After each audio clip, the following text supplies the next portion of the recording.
In Orkney, we used to have an expression, "I'll be hour with the moon," meaning that I would come and visit you when the moon is full to light my way.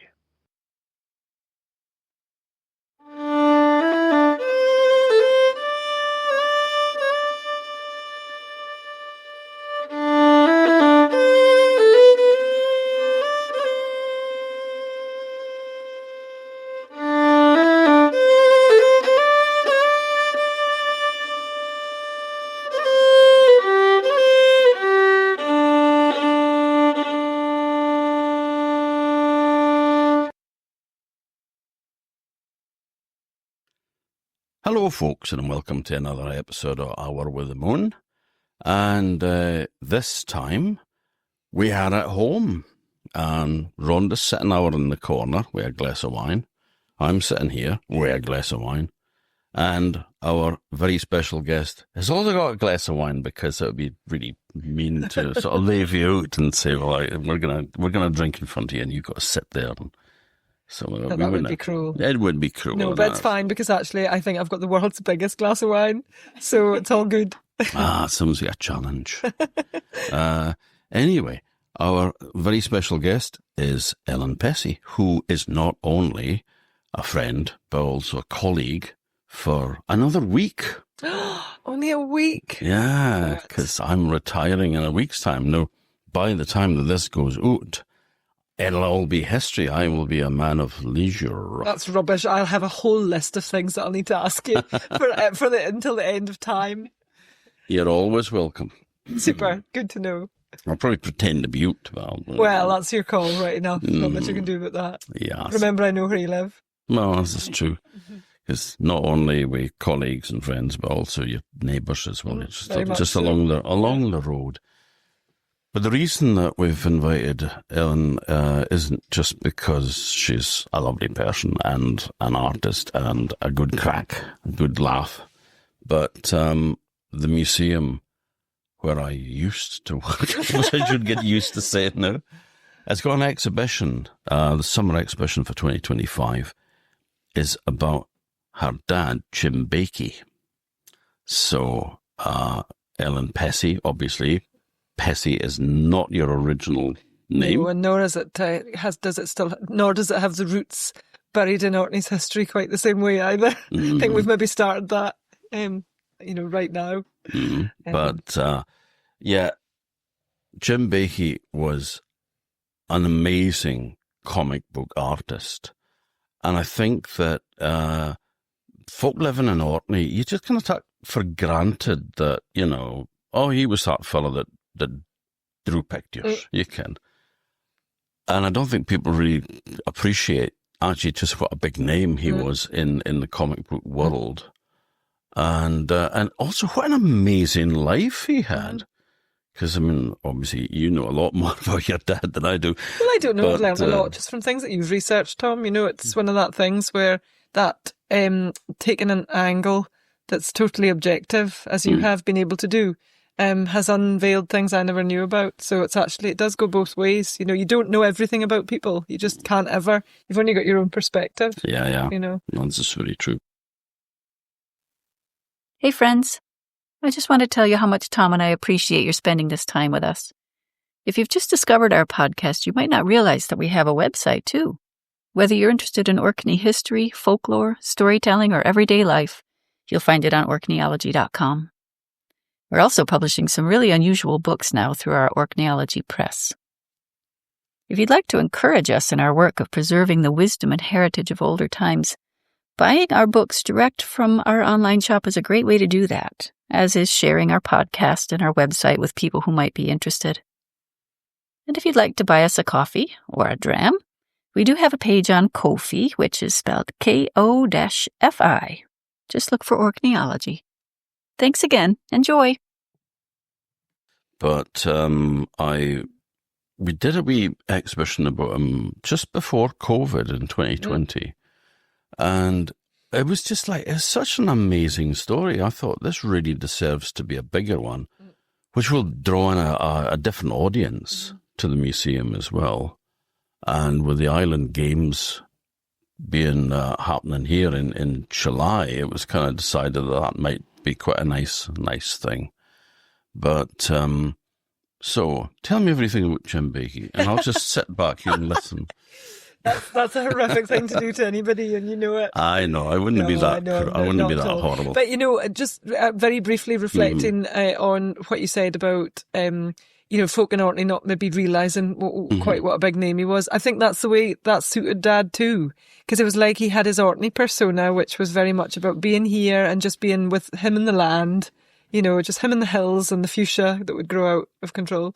Which suited him just fine. He didn't want adoration, but it's like a lot of things. He didn't want nobody to know either. It wasn't a secret. He wanted some adoration, but he was quite satisfied with that reaching as far as comic fans. There was a certain abstractness to it that I think suited him as well. And maybe that's an Orcadianism.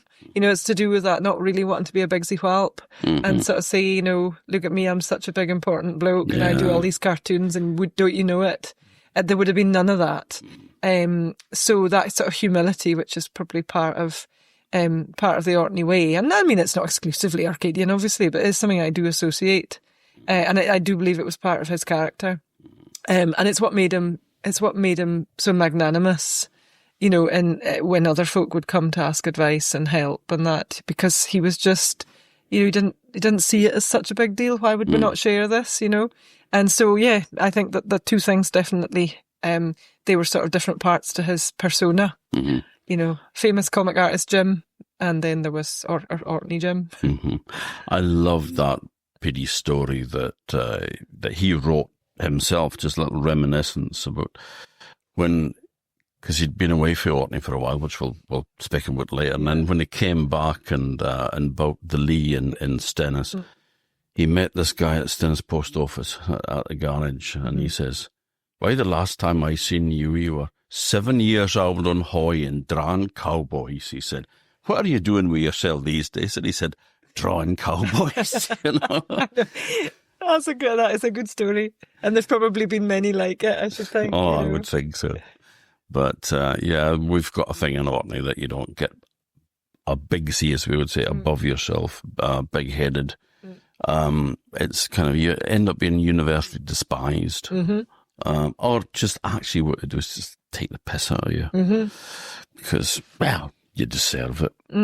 There's definitely don't get too big for your boots and all that sort of thing. There's that feeling of very understated all the time, But I mean, the world that your dad was born into, the Orkney that your dad was born into, was very different from the one at the moment, because there was a slight argument going on with Hitler. So. Yeah, I know, and I kind of often think, everything that came really at the time that, I mean, it's probably true of a lot of children born during the war years, but I think that it stands testament to his own development as an artist, because I think without that, I don't think he'd have had. I don't know which direction his imagination would have gone in. I think he always felt that growing up in Hoy, in this, on the one hand, this very sort of rural life, you've got surrounded by shoreline and, kind of nobody had much and it was all very kind of humble. But then you had this kind of 5 years where it was the centre of absolutely everything. You had this, wartime prevalence, which was nowhere else felt it as keenly as a community of like 500 people that suddenly had to welcome 12,000 personnel and all the rest of it. And I know that's a statistic we always bandy about, because I know it differed, of course, over the course of the years. But, if we just focus on when it was at its busiest. And then you've got this kind of very brutal removal of all that. Suddenly it's war's over, everybody goes home, and the island is just left. It's sort of like picked up and then poof, just dropped, and everything just goes very flat. But for children, what you have was all the kind of post-war landscape that was ripe for, garnering imagination and adventure. And I think, to suggest that it was anything but a point of inspiration would be to deny his later development. You know, I often think, you know, everything from an explosion. I mean, they used to make their own explosions because my father wanted to see how it looked. I mean, speaking about the dome, you know, we'll obviously that'll probably come up again later on, but the painting The Dome, which was really just him in later life depicting everything that had inspired him to become a comic artist. It's like all those parts of his imagination that were you know, kind of ignited, and I use that term deliberately because they used to get into the Dome building, which of course is the gunnery training. It gets called lots of different things, and I can never remember absolutely succinctly what it actually was. Torpedo training. Torpedo training, yeah. Right? Okay. And so, you know, what you had was this building inside that had a sort of domed ceiling, and you had a kind of mocked up sky and sea scene that was sort of painted on the inside, and then there would have been kind of equipment in the middle that the men would get in and simulate scenes, you know, as if they were on a ship or whatever. And my father realised, it was pitch dark in there when they did get in, and he realised that if they could throw homemade fireworks into the centre where the equipment was no longer there, it's just a hole in the floor, it would light up the space. So, you know, if you use that as a kind of metaphor for lighting up his imagination, I do think that it's all part of it. And then in later life, you know, he had his tools, he had his airbrush and all these things that would give that effect. Or sometimes he would just fling ink at a page and just hope it looked a bit like, you know, a kind of, you know, explosion. So everything kind of fed in. And I think he saw everything as useful as well. So I suppose we should really kind of explain to people who don't know that much about Orkney that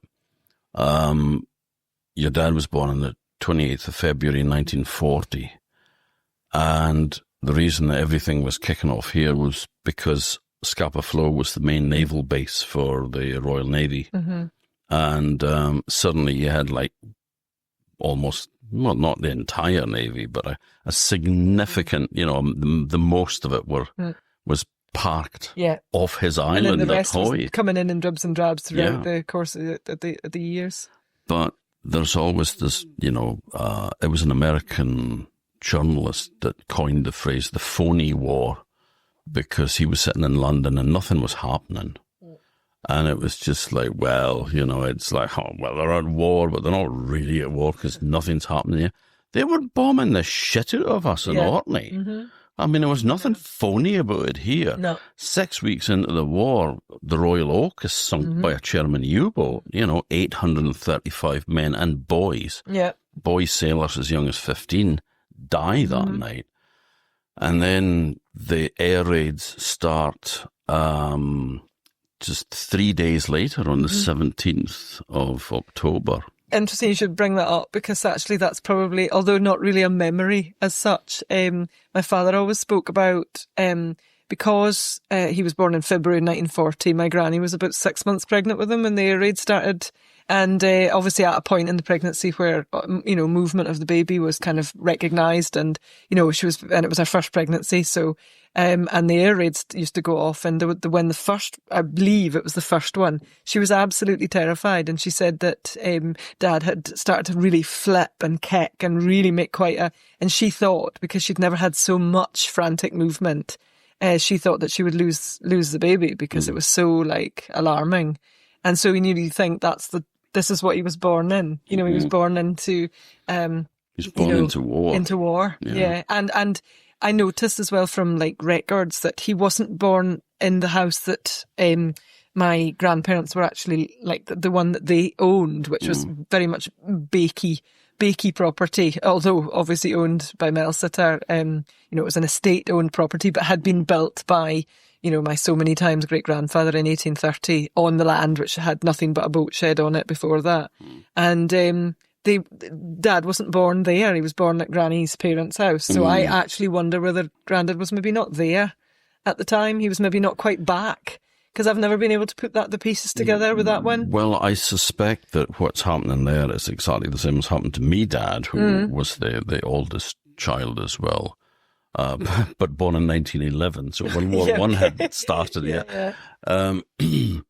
He wasn't born at home either. He was born at his grandmother's, at his mother's house. Yes, my grandmother's house. Because that was pretty much the way it was done in those days. You went home to your mother to give birth. and there would be a doctor or a district nurse would be, teening, but you were with your mother. Yeah, okay. It was always the kind of like that bond that you went and the mother kind of cared for you and looked after you. So I suspect that would be it. Yeah. Because, you're off to America, Rhonda, in July because your youngest daughter's having her first baby as well. So, and Granny's going to be there. So it's human nature, really. But anyway, with the Navy in Scapa Flow, and also then from December 1941, you get the the US Navy coming in here as well. He started to, when your dad was, like a kid, he started to reap the benefit of that on the waves. Absolutely. There were, my granny's side, they were on Fara, and there were still cousins there in the First and Second World War. And, life there was really, really basic. At least because of, by the Second World War, anyone living in the Linus area was actually profiting from just the infrastructure, having a bit of like gas or, electricity or whatever, whereas Fara was really like middle of nowhere, but they were getting exchanges, from the ships, and so they were benefiting in goods, profiting from goods exchanged in exchange of a few eggs and some butter and that sort of thing. Yeah, there was also the freebies on the ebb tide. Yeah, free. Yes, I see where you're going. Sorry, I completely missed the clue. You should have been winking at me, to make. Yeah, no, absolutely. I love that you ever used that expression because I've borrowed it shamelessly ever since. The freebies on the ebb tide. There was a quote from your dad. That's right. He said it in the interview that he'd done on the Signals programme, the day comics grew up, and he referred to it as freebies on the ebb tide, which to everybody else, it could mean a lot of things really in Hoy and indeed on any island in Orkney, I suppose. But, he would speak about how everything washed up on the shore was useful, and I remember him speaking about fruit and things like that would come up, fruit that they wouldn't get, in the local shop or whatever. But for Dad, the thing that was obviously significant wasn't so much the timbers that were going to repair the roof at the back end of the house, but more than it was the comics that were washing up. And I think it's such a lovely thing when the way my father used to explain it, that they would wash up on the beach, but usually with no cover and no last, no cover, so you wouldn't get the name of the comic and you wouldn't get the ending. So for someone like Dad, it was very much, I'll have to create that then. I'll do a cover and I'll finish the story. So, this was kind of all these sorts of things where, kind of sort of imbuing this future career. And of course, there was also, I know from having spoken to other islanders in Hoy, there was lots of exchanges going on. So depending on the affluence of the various families, there were some who could afford to buy comics in the shops. And so they would pass on the comics to my dad, like when they'd finished with them. So there was this definite, I think the whole island probably was nurturing, nurturing this ability, and wanting to see what would happen, kids are full of wonder, they don't ever believe for a second that there might be limitations to what they can do. And certainly my father never thought there was any limitations at that age, But he obviously had a gift for drawing right from the start, because even some of the work that I've seen as that he was doing as a boy was it was quite impressive. Absolutely, actually, yeah. No, it's true, and this actually really a lot of that came about. My parents had so much stuff in their house, and Dad's studio was just groaning at the seams, it was just, everything was kept. And so it was really only, it's a sad fact that it's when you're sort of starting to pick through it all in later life, and Mum did it to start with. She thought, I'm going to have to sort some of this stuff out, and so she started to find these things like these jotters that he had turned into comic books, and little booklets that he would make and illustrate and do poems in, and funny little limericks and all kinds of different things. And these were things that growing up we knew nothing about. Dad, going kind of, whether it was to do with that not not boasting about, your achievements. And Dad very much lived in what was going on now and maybe a little bit in the ethereal kind of like, abstract. But he wasn't one who would just sit and kind of wax lyrical about everything he'd ever done.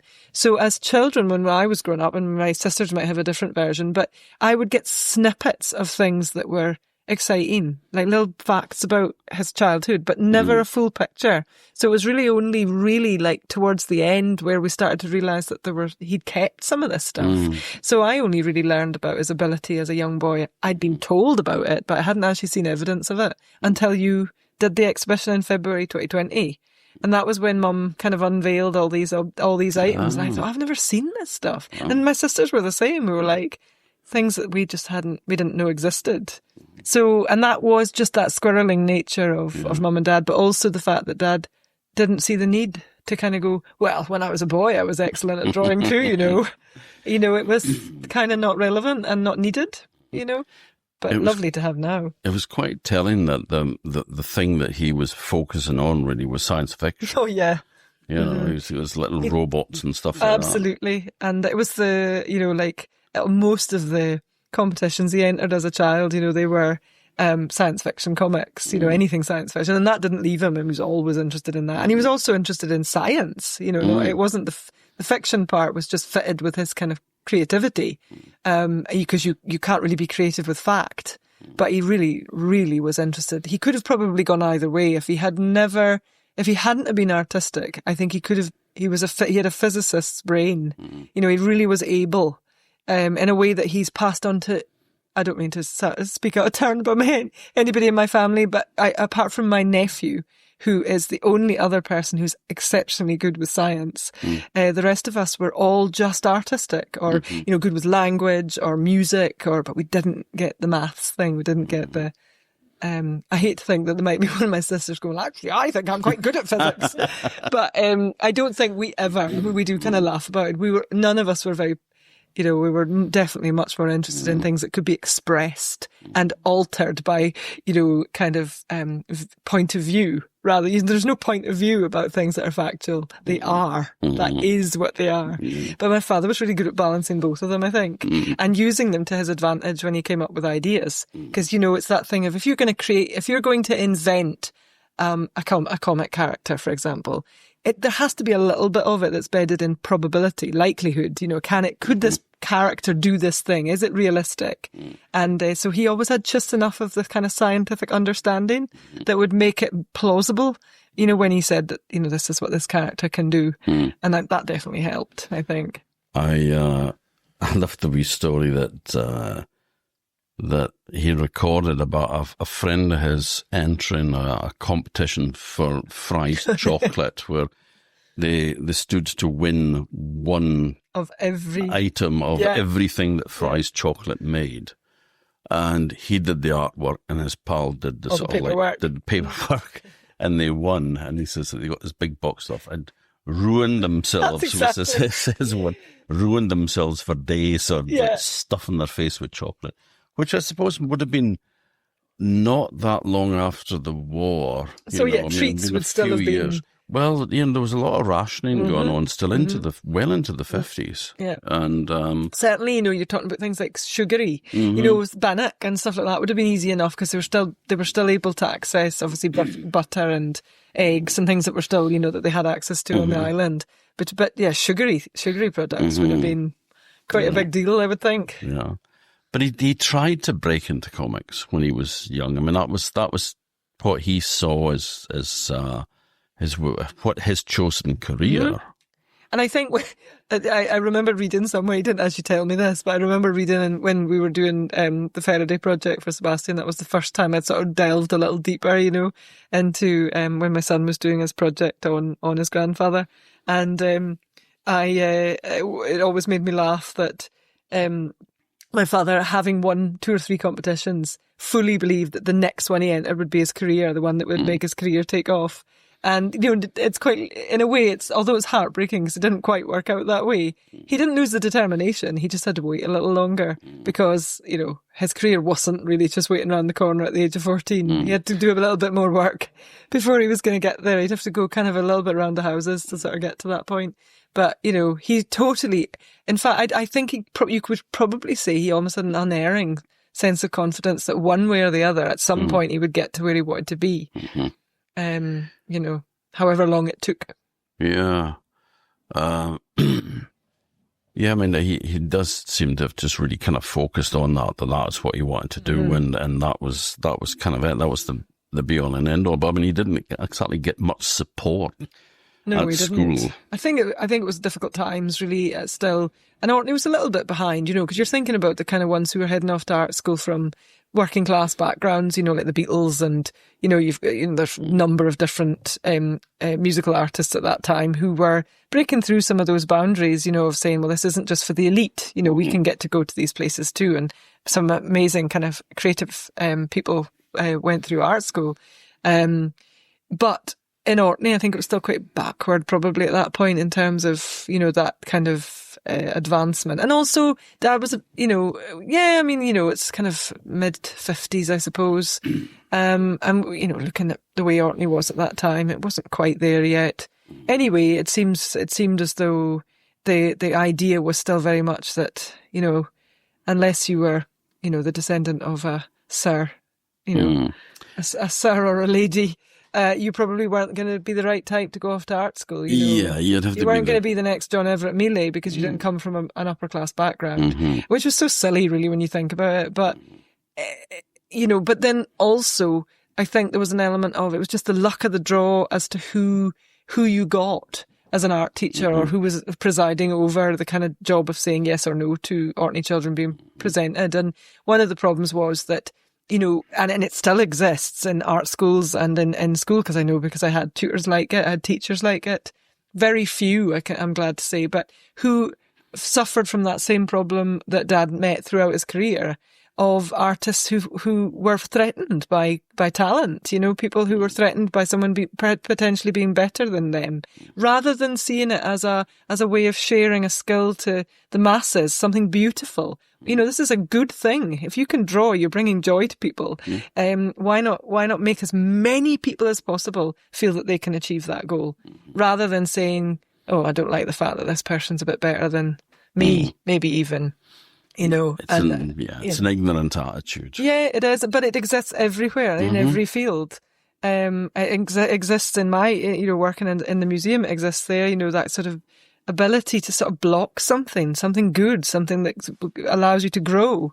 And it's really not, you know, and you know, but as I say, it is always in the minority. But when you meet that person that can do that, you just think, yeah, okay, I see what you're doing here. Yeah.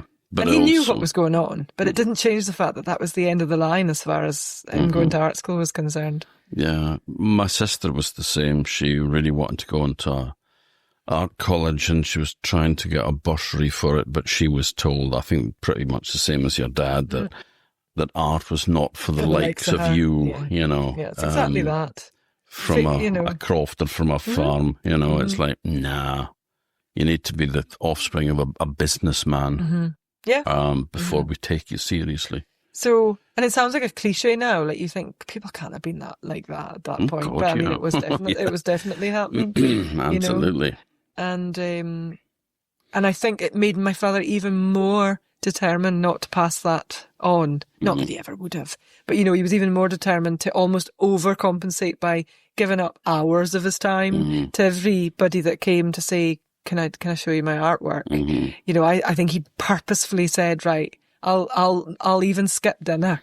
You know, the dinner that's put on, you know, at this event, just to make sure that I spend time with that kid, because it just could be that the next person that they speak to, or if I don't speak to them, the next person they speak to could be the one that says, go away. You know, no, you're no good. You'll come to nothing.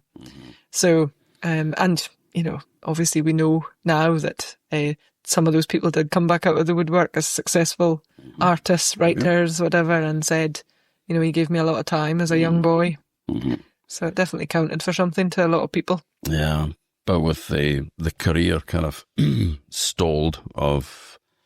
Because, I mean, he took about a year or so, didn't he, after school, to try to kind of break into comic books, and it didn't happen. Yeah, and I think that's probably what... I mean, he wouldn't have been very old, because bearing in mind that he had left Orkney shortly before his 16th birthday to join the RAF. And I think, from what I remember Mum speaking about, and probably Dad, but again slightly in the abstract, it would be a little snippet, was that Grandad, was fully aware and very supportive, him and Granny were very supportive of Dad being an artist, but they weren't quite sure how it was going to work, and they were worried that, they didn't want him to fall into kind of like this destitute state. So what my grandfather sort of said, and I can imagine it being, I never knew my grandfather, but from everything everybody said, it would have been done in a very gentle way. I think he just said, look, maybe you should consider RAF, because I know you're not military minded, and he wasn't military minded either, but he was skilled, and he could see that the boy entrance scheme that my father took up in the end, it was to train folk in skills outside of military use. So he wasn't going to become a pilot. But although he did originally want to start in as radar, I believe, but that was when they discovered he was colourblind. Oh, was he? Apparently so, yeah. I didn't know that. Yeah, so you're going to have to find evidence now for that, but no, that's what we were told, and my mother always wondered if that was why the colours he used as an artist was so bright, because he maybe actually didn't see them the way that we did. Yeah. He knew what they were, but did he see them as slightly different? Because obviously radar relied on him being able to see red and green, and red and green are the most common colourblind afflictions, that they get mixed up, or the tones don't look quite right or whatever. So he was absolutely unsuitable for radar, and yet he didn't know. So then once he realised he couldn't train as that, he then just did the clerkship.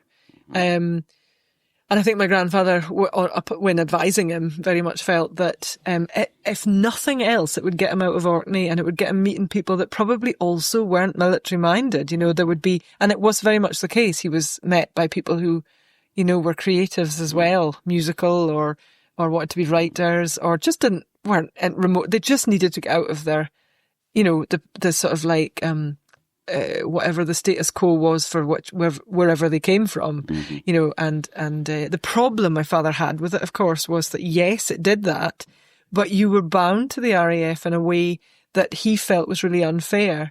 And a couple of years ago, I came across an open letter that he had written about that experience of being 15 years old and signing 10 years of your life away. And the way the RAF have always kind of justified it is to do with the fact that you're being trained, and they're investing in you. So the idea was that if you left early, you'd have to pay money back, because you'd essentially be paying back and it's still, if you read their kind of directive now, it's still a version of that. But my father felt that there should have been a better way of being able to get out without it being, because again, you're back into that thing of, unfortunately, you're only the very wealthy are going to be able to get out of this. So he was there. His only crime for this sentence, as he put it in this open letter, was being poor, and he said, yet I would have done less time if I'd created if I'd been in a burglary, or I would have done less time in prison than I did, than I was expected to do, just for having no opportunity, sort of thing. But arguably, when you look back, when you reflect objectively on somebody's life, a lot of the opportunities that he had then in the sort of 60s and 50s too, when he was still in the RAF, were actually thanks to not being in Orkney and being near things, being in Dundee, when he was at Craigiebarns, and he was able to, nip along to Duncan and Jordanston and do a night class, or go up to DC Thompson's offices, show them his artwork. There were lots of things that he just simply wouldn't have been able to do off the cuff like that. Yeah, because there was one guy that was, your dad was doing the paperwork for his decommissioning, because he was doing national service at that time. Of course, it was still national service. And he'd done his couple of years, and then he was getting the paperwork done. And he noticed the sketches that your dad had done on his blotter. Okay. And he said, you're good. And he worked for DC Thompson, the big, newspaper and comic. These are the people that do the Beano and the Dandy, Yeah.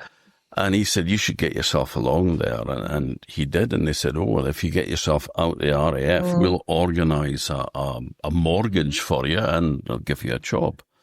So, he was identified then as as you know, and just, I mean, that's just a random meeting of a stranger totally. that he was doing his decommissioning papers for. And, I know. Oh, you're drawing. I know. Well, I think he really thought that would have been it, like he'd have made it. And it, you know, the fact that he never did end up working for DC Thomson was more to do with circumstance than to do with any kind of snobbery or, you know, it was simply that moving to Dundee, you know, in the 60s wasn't actually the option at that time. You know, it wasn't quite the position they were in. And I think as well, I think he felt if he got as far north as Dundee, then he would be almost home. So if he was going to do anything, it would be, you know, he knew he couldn't just come straight back to Orkney at the end of the RAF, because in the end, you know, he bought himself out 7 years after he'd started. So he'd joined the RAF in 1956, and then had bought himself out by 1963. But he also had another string to his bow as well. Was it's a good pun. Although he wasn't a fiddler, so maybe not. Yeah, well, he was a musician as well. So I mean, do you think that he was playing instruments in Hawaii before he left? Yeah, apparently so. I think bought a guitar in at Luch or something. Yeah, no, you're absolutely right. And I think there were various sort of mouth organs and things that were kicking about that he'd learned, and what we call the trump up here, which is probably controversial now. And it was known when I was a kid, it was called the Chew's harp, which is also probably controversial now as well. I think it's because there's nothing to do with that. It was just jaw. It's a jaw harp. It's referred to these days. Yeah. But in Orkney, it was always called a trump. Is that right? I've never known that. I never knew that. No, we've got one of them at home. I think Grandad welded it together, so it was certainly a family heirloom as such. My husband Ben's managed to master it. Well, I say master it. He can make a kind of twanging sound with his teeth. It's actually, but after a while, you know, we laugh about things that make the enamel ping off your teeth, you know, like tricky situations and that sort of thing. This literally feels like it's going to take the enamel off your teeth. Probably will. And funnily enough, I took a photo of it once, this jaw harp, and sent it to a specialist somewhere in England. And I said, you know, what can you tell me about this? I said, I found it in amongst my dad's things, and my mum didn't know much about it either, and she was pretty sure Grandad had made it. And the guy kind of gave me a breakdown, and he said, you know, he was explaining, because I wanted to know why there was always a little kind of like a little ring that would be welded over the tines. You know, so you'd have these two. It's kind of like a harp shape, well, like a kind of mandolin shape, and then these tines that would come off, and then a little twangy thing that you would kind of fiddle with, and it would give this reverberation. And I wanted to know what this was, and apparently if you didn't have this little bridge over the tines, as it were, it would vibrate too much, and it really would make your teeth ping. So it was to stop it kind of rattling in your teeth, you know. The whole thing just makes me slightly cringe. It's a bit like, you know, forks on the teeth. It's all the same kind of feeling. But my old pal Duncan Williamson, who was a great traveller storyteller, the travellers were made to spend a certain amount of time at school, and then they could go off on the road. And he just kind of like couldn't do this at all. And the teacher showed him the jaw harp, and he said, if you can learn to do your ABCs on the jaw harp, I'll give it to you. And so you would put in a mouth and go, and he would do the whole alphabet, and then he got his shoes on, and he played it for the rest of his life.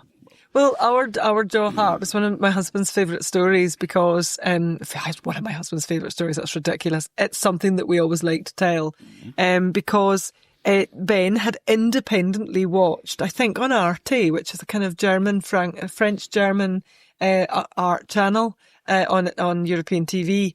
And it's great, actually. It's like really good for films and art, and quite often it's in English as well. So, you know, it's quite, I can watch it, and, you know, Ben can watch it. We can have it all in our own languages. And this particular day was a documentary about the Jaws harp, and they'd gone over to like Russia, and they'd looked at the origins of it, and you know, and there was a kind of troupe of, you know, musicians that were all playing it. And like, it was just days after this, you know, Ben said, I knew nothing about jaw harp, nothing at all. And then days later, we'd gone to visit my mum in Stennis, and just in a kind of basket along with keys and other bits and bobs, you know, like everybody has in the corner of their kitchen. He went, have you got, is that a jaw harp? And Mum went, oh yeah, I found it amongst Jimmy's things, you know. And Ben just said it was like, you know, like a sign. You know, it's like, I've never heard anything about this before. I've watched this documentary, and then days later, the first thing I come across is a jaw harp. Yep. You know, just couldn't believe it. So now it sits on our shelf along with the other kind of curios, you know, because of course it's got this lovely little story. And nobody, I mean, I'd never seen it growing up, so I don't know where it had come from. The back of a drawer, probably. Yeah. You know, my mother used to play that, and then mouth organ and accordion and all that. I mean, mouth organ and accordion is, you know, fairly tuneful. Getting a tune out of a Jaws harp is pretty tough.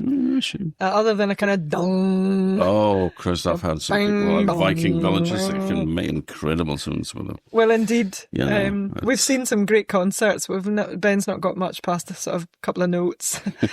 You know, everything sounds a little bit, you know, discordant, but...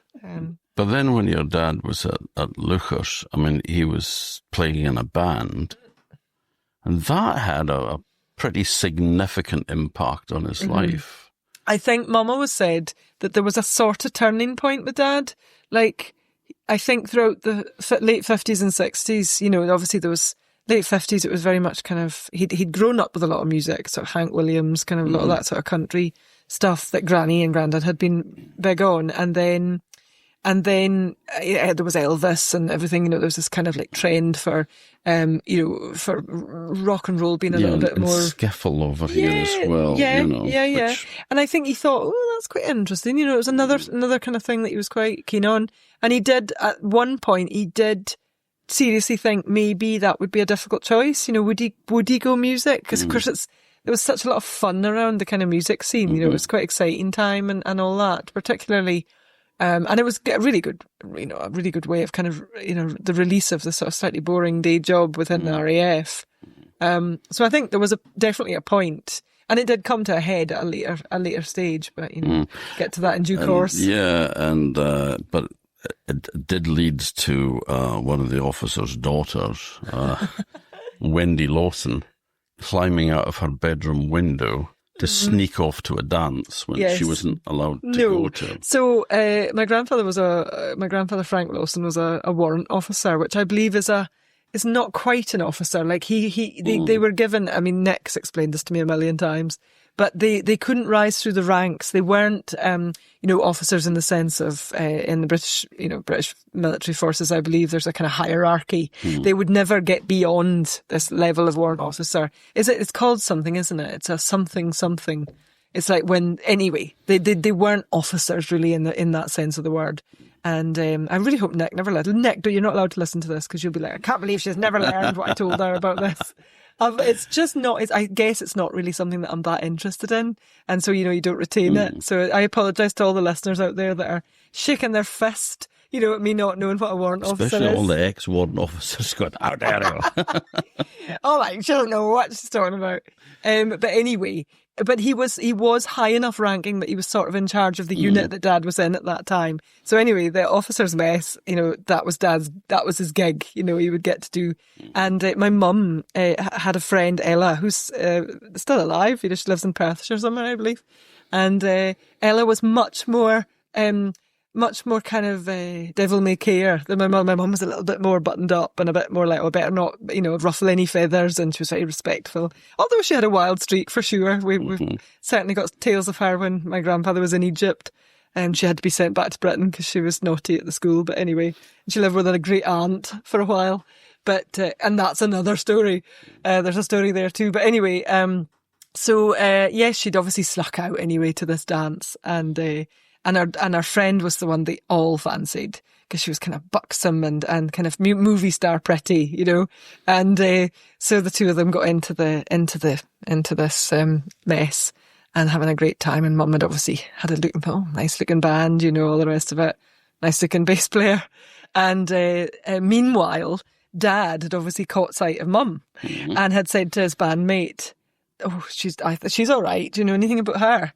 And the bandmate had sort of said, "Oh yeah, everybody thinks she's really hot," or whatever language they would have used in 1957 or whatever. And of course, all the while speaking about the friend. Never hadn't even really registered my mother. And it was only when they went to actually, I think, be introduced. And the way they were introduced, that Dad had obviously had to say, and you are, and your mum's Wendy, you know. And then the friend had gone, oh, it's that one that you like, you know. And I always remember thinking it was a triumph for the unsung beauties, you know, like, because this other one was made up and she was lovely. She was a very, very pretty lady and still is.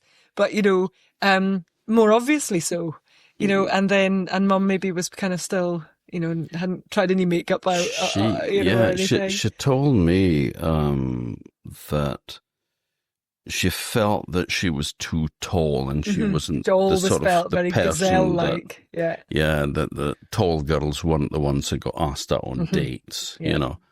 But it was just so lovely because she told me that she'd sneaked out to this dance and she goes, and then I saw Jim and oh my God, he was sex on legs. That's something that she's put into grown-up words, because I don't believe at 15 she was thinking that, but you never know. Well, you know, it's certainly registered, shall we say.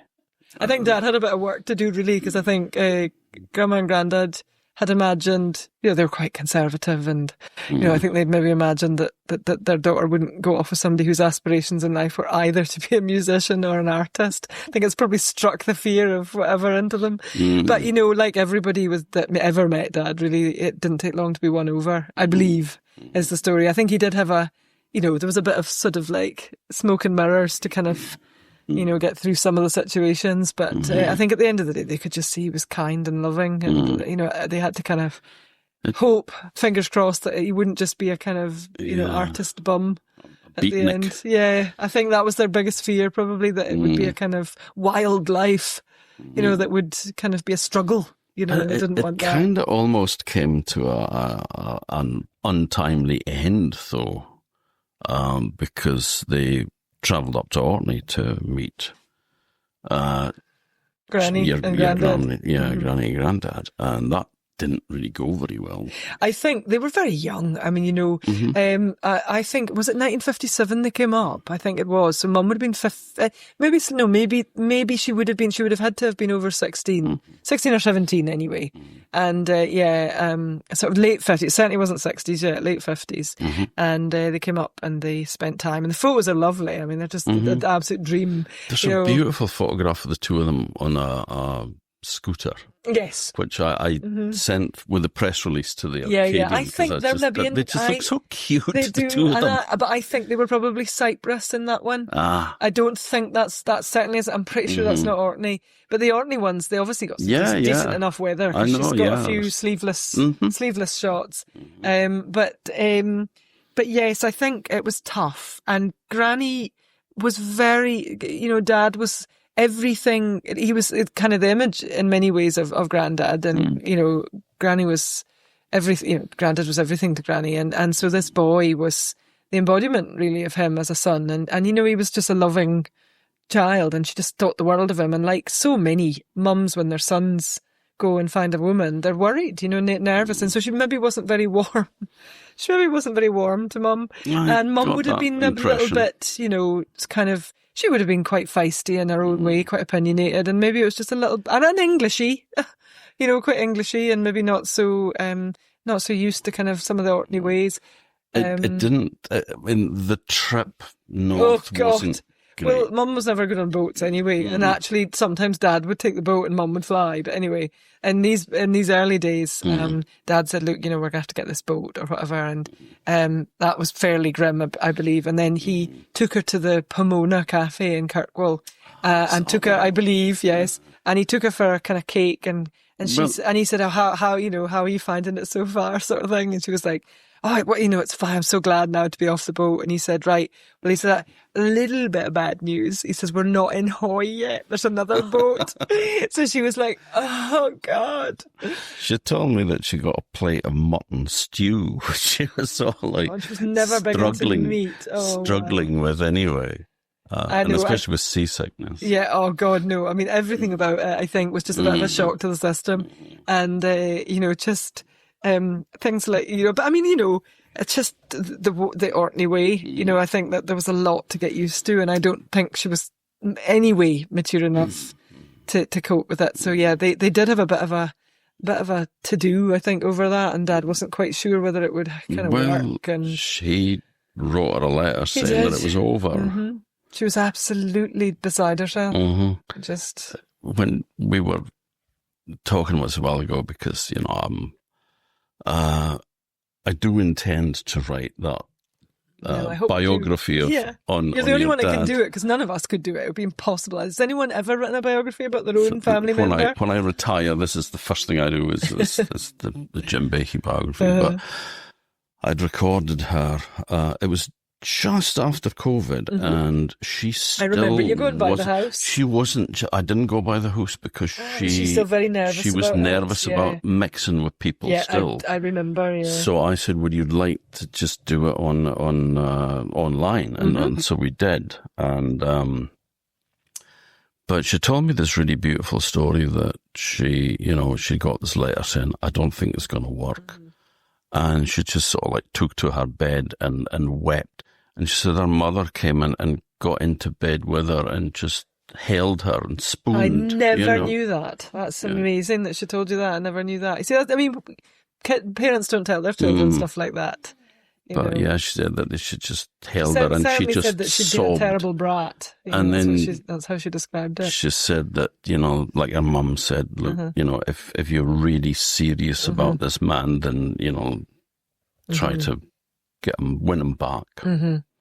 I think she also tried to teach her to cook, which was, Mum just said she remembers going, she would say, right, Wendy, if you're going to get married, you're going to have to come into the kitchen just now and I'll show you how to do this thing. And my mother used to say, oh, but it's a nice day, I just want to go sunbathe. So when they actually did get married, Mum was like, can you cook eggs? Or shall I? So they had absolutely no skills. Thank goodness for Reader's Digest. That's all I can say, because that saved them, I think. She used to get these recipe cards. It must have been like one of these every week, because for years we used to get these recipe cards out. Oh, God. And it would do things like it would tell you how to make a stew with a tin of soup. It was that sort of thing. And they, years later, a long time after my mum had become completely able, she had this drawer, and at the back, it was just full of these cards. And, with terribly brown-looking photographs of food, because it was all 70s. Everything looks unappetizing in the 70s. Furniture, clothes, everything. But anyway, these 60s and 70s. Yeah, my mother used to have some of those. Yeah. Never, ever used them. No, there was one one meal that to this day, I still make it sometimes, and it was called Potato Jane. And if my sisters ever do listen to this, they'll all go, Potato Jane. But it was the easiest thing, but just great. So you cooked chicken, a tin of chicken soup, that you would make a bit thinner. If you got like Campbell's condensed or whatever, you'd make it a bit thinner, and potatoes and cheese. That's what it was. And you just baked it in the oven. And that was what these cards were for. It was like, because they kind of knew there was this emancipated generation of teenagers who were going to get married who'd just gone la la la la la la la when their mothers had tried to say, look, I know that, you've just burned your bra, but you're going to need to come and learn how to boil a tatty, So.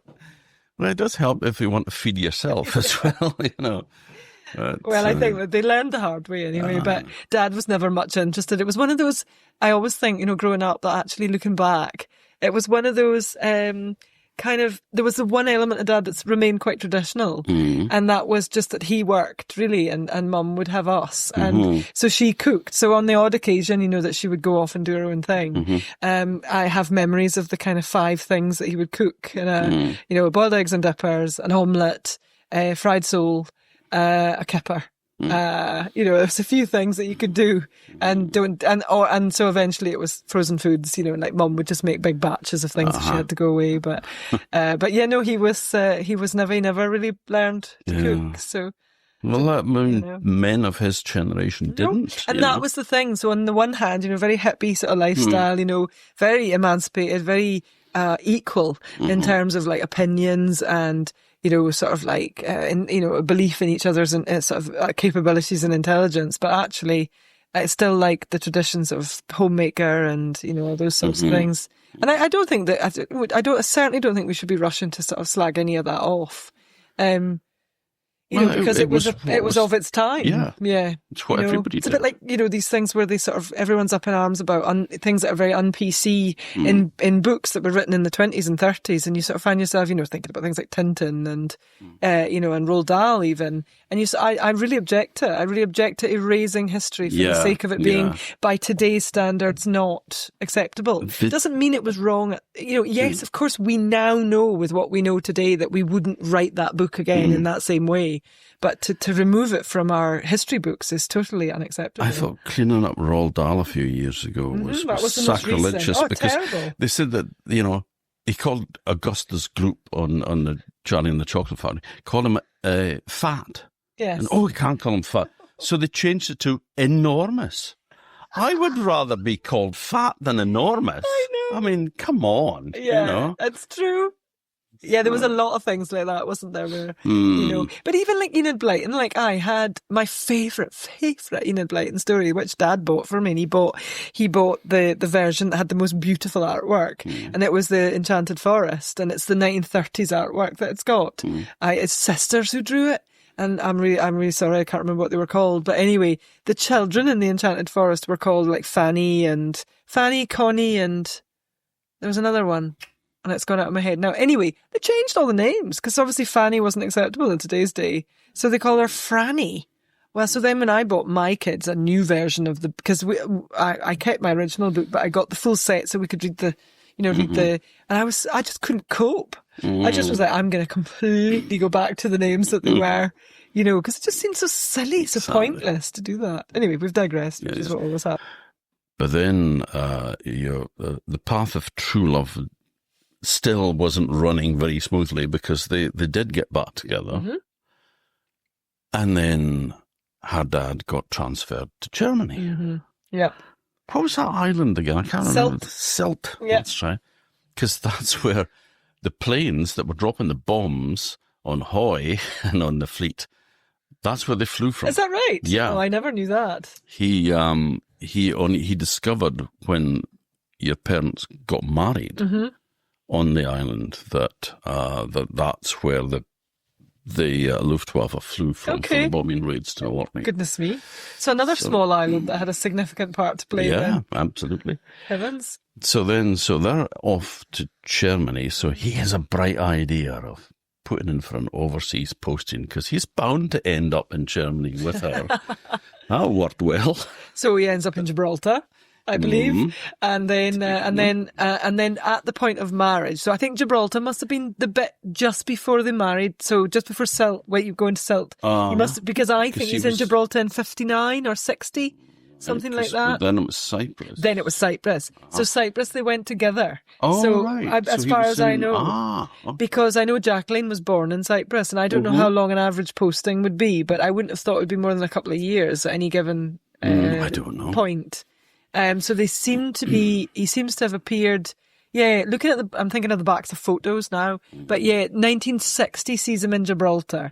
So then 61 they marry in Sylt, and then 62 and 63 he's in Cyprus, because it's in Cyprus that he finally manages to buy himself out. But it's also in Cyprus that they obviously get married quarters, and Jacqueline's born.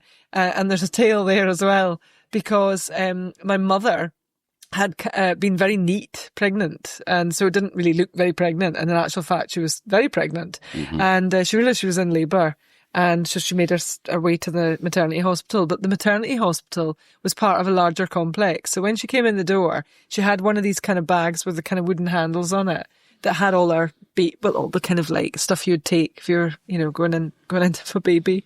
But for all intents and purposes, looked like a knitting or a sewing bag. And so she came in the door, and apparently this person greeted her and said, "Oh, you're here, thank goodness for that. Come this way." So off they went with my mother and sat her down in front of this class of women, just all sat like at tables. And my mum's going, 19 years old and in labour with this baby. And she said she sat there for a while thinking, I don't really know why I'm in this room. I mean, what's this for? And obviously was in quite a considerable amount of distress. And one of the women said, "Are you all right?" And Mum says, "Well, no, I think I'm having a baby." And so, of course, then they kicked into action and realised that they'd assumed she was their tutor for the day. It just hadn't worked out that she was actually having a baby. And so off she was taken then through to the right bit. So anyway, all was well. And my sister was born as normal. And, So she was born in Cyprus and was very, very little by the time, so it doesn't remember being in Cyprus. I know that reading that your dad had turned up in Cyprus with his guitar slung over his back, and he met a guy there who had sold him the guitar in the first place. That's right. And he said, "I'm in a band. Would you like to join?" And he went, "Yeah." So and that was then the Whirlwinds. Yeah. And he played bass. Well, we used to have a myth about the Whirlwinds because obviously there's lots of photographs and, they've got their various suits on, sometimes all white, and, it's very much the thing to have like matching suits or whatever, to kind of, and do that whole doo-wop almost look, where you would all spin around with your instrument. It was all very much the look of the time.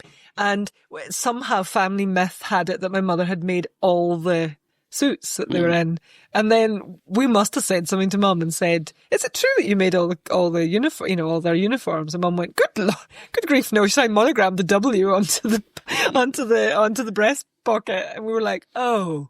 It's one of those things where we thought, I like the other version, where she's painstakingly made all of their... Up all night, labouring. In Cyprus in those days, Mum said it was brilliant in a way because there were these wifeys that just sat in the sort of in their doorways, and you could just take them you could tear out a photo from a magazine of the latest Vogue fashion and just say, "Oh, I like that," and they would just make it. Shoes, whole dresses, couture. I want one of those. And so they got loads of stuff made. So I don't know this for sure, but I would highly suspect that the uniforms would have been made by Cypriot women, because they're quite well made and they're homemade, they're handmade. You can tell. I've got one of the jackets at the museum, they do look like they've been made to fit the band. And so, there was a great deal of skill to be had in Cyprus at that time. And Mum said, there wasn't much language, that was no barrier if you had a photo. You just would point and then they would measure you and off they'd go and they'd make you exactly what you wanted. I remember reading an article about your dad in Cyprus. And it said that they thought that his bass guitar was the first bass guitar in Cyprus. Really? That's what Goodness me, that's incredible.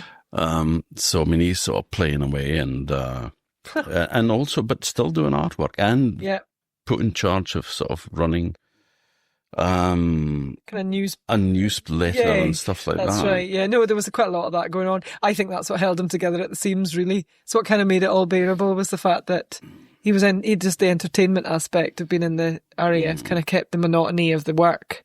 Sort of, it was a good balance, to kind of keep everything. And he was given pretty much free rein. As long as he didn't do anything too risky or too political, he was fine. He did get illustration jobs, and there was one that followed him the whole way back to London, which was one for oranges, Cypriot oranges. And we've got the original. I don't think it's still in, but we've got copies of it, obviously. And it's of a woman.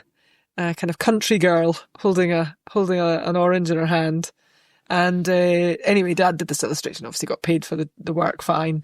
And Mum said, again, this may have been creative with the truth, but they'd barely stepped foot back in London, and the first thing to drive past was a truck with the advert on the side of it, Cypriot oranges. Mum was like, "Oh well, Jimmy, your career's followed you the whole way."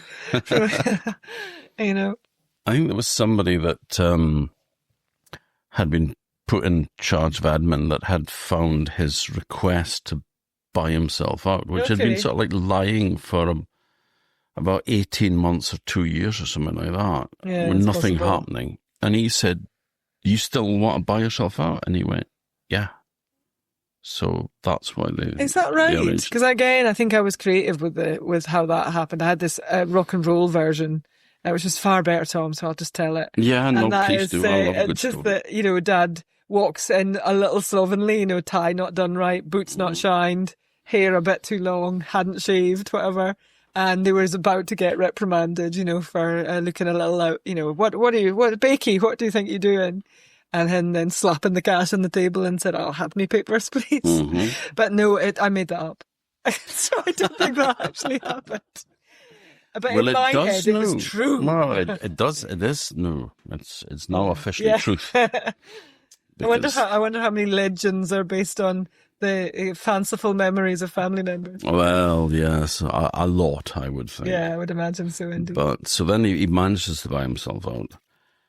I remember your mum saying that they landed in London in sort of like February or something like that, and she only had like little light cotton summer dresses on, and walked into winter. Oh, I know. I think that's one thing that she never really got used to. She really loved that hot climate. She'd been in Egypt with her father in the sort of late 40s, early 50s, and then I think they were part of the whole Windrush thing. And then anyway, back dotted about south of England and then over to Cyprus latterly. And I do think that was the one thing she really, really missed. And having to sort of then come to live in Orkney, I think really the weather was something that she could never forgive Orkney for. Your dad had a lovely quote where he said that he'd said to Wendy that, about going to live on an island, and she was really, really enthusiastic. But then I told her that the Seychelles was out the question. So it was hoy. Yeah, no wonder why she would have loved that. But, I mean, jokes aside, I mean that she knew full well that everything led to the return to Orkney, and the circumstances which led to Dad returning to Orkney, forced their hand in a way that, in terms of timing, I think Dad was ready anyway. But as you know, there was a kind of Hoy had sort of received a series of blows, really. First of all, in 1969, you've got Long Hope lifeboat disaster, which involved an enormous amount of community members and family members, but also close friends of Grandad's. And these were men who had generators set up throughout the island that he maintained. There was a few men on the island that I think were able to do it, but Grandad was really the kind of one everybody took their stuff to get fixed. He'd had an early business, making batteries with his late brother who had died young, and that had kind of taken the heart out of doing that business. And then throughout the sort of 30s, he'd gotten very handy and very able, an engineer without training, really. And then, he'd gone on to sort of fix radios and, anything you could imagine. He was for having such big hands, he was able to do really, really, really fine, delicate kind of like, wiring and welding and kind of like really good at all that sort of thing. And so as a result, when the men died, he felt a real sense of, I need to help the women that have now been widowed, that wouldn't have the first idea how to get their generators going. And so he took to sort of marching across the island to go and help everybody that needed help. The problem was that he, of course, had this underlying heart condition that wasn't really being dealt with properly, and Granny was getting quite increasingly worried about it. And I found out years later from a cousin of Dad's that she had confided in her brother's wife, like my cousin's mother. I don't think things are okay, and I'm really worried. I really think he needs to probably go into Kirkwall, and be seen by somebody. But he just won't listen. He won't take a telling, sort of thing.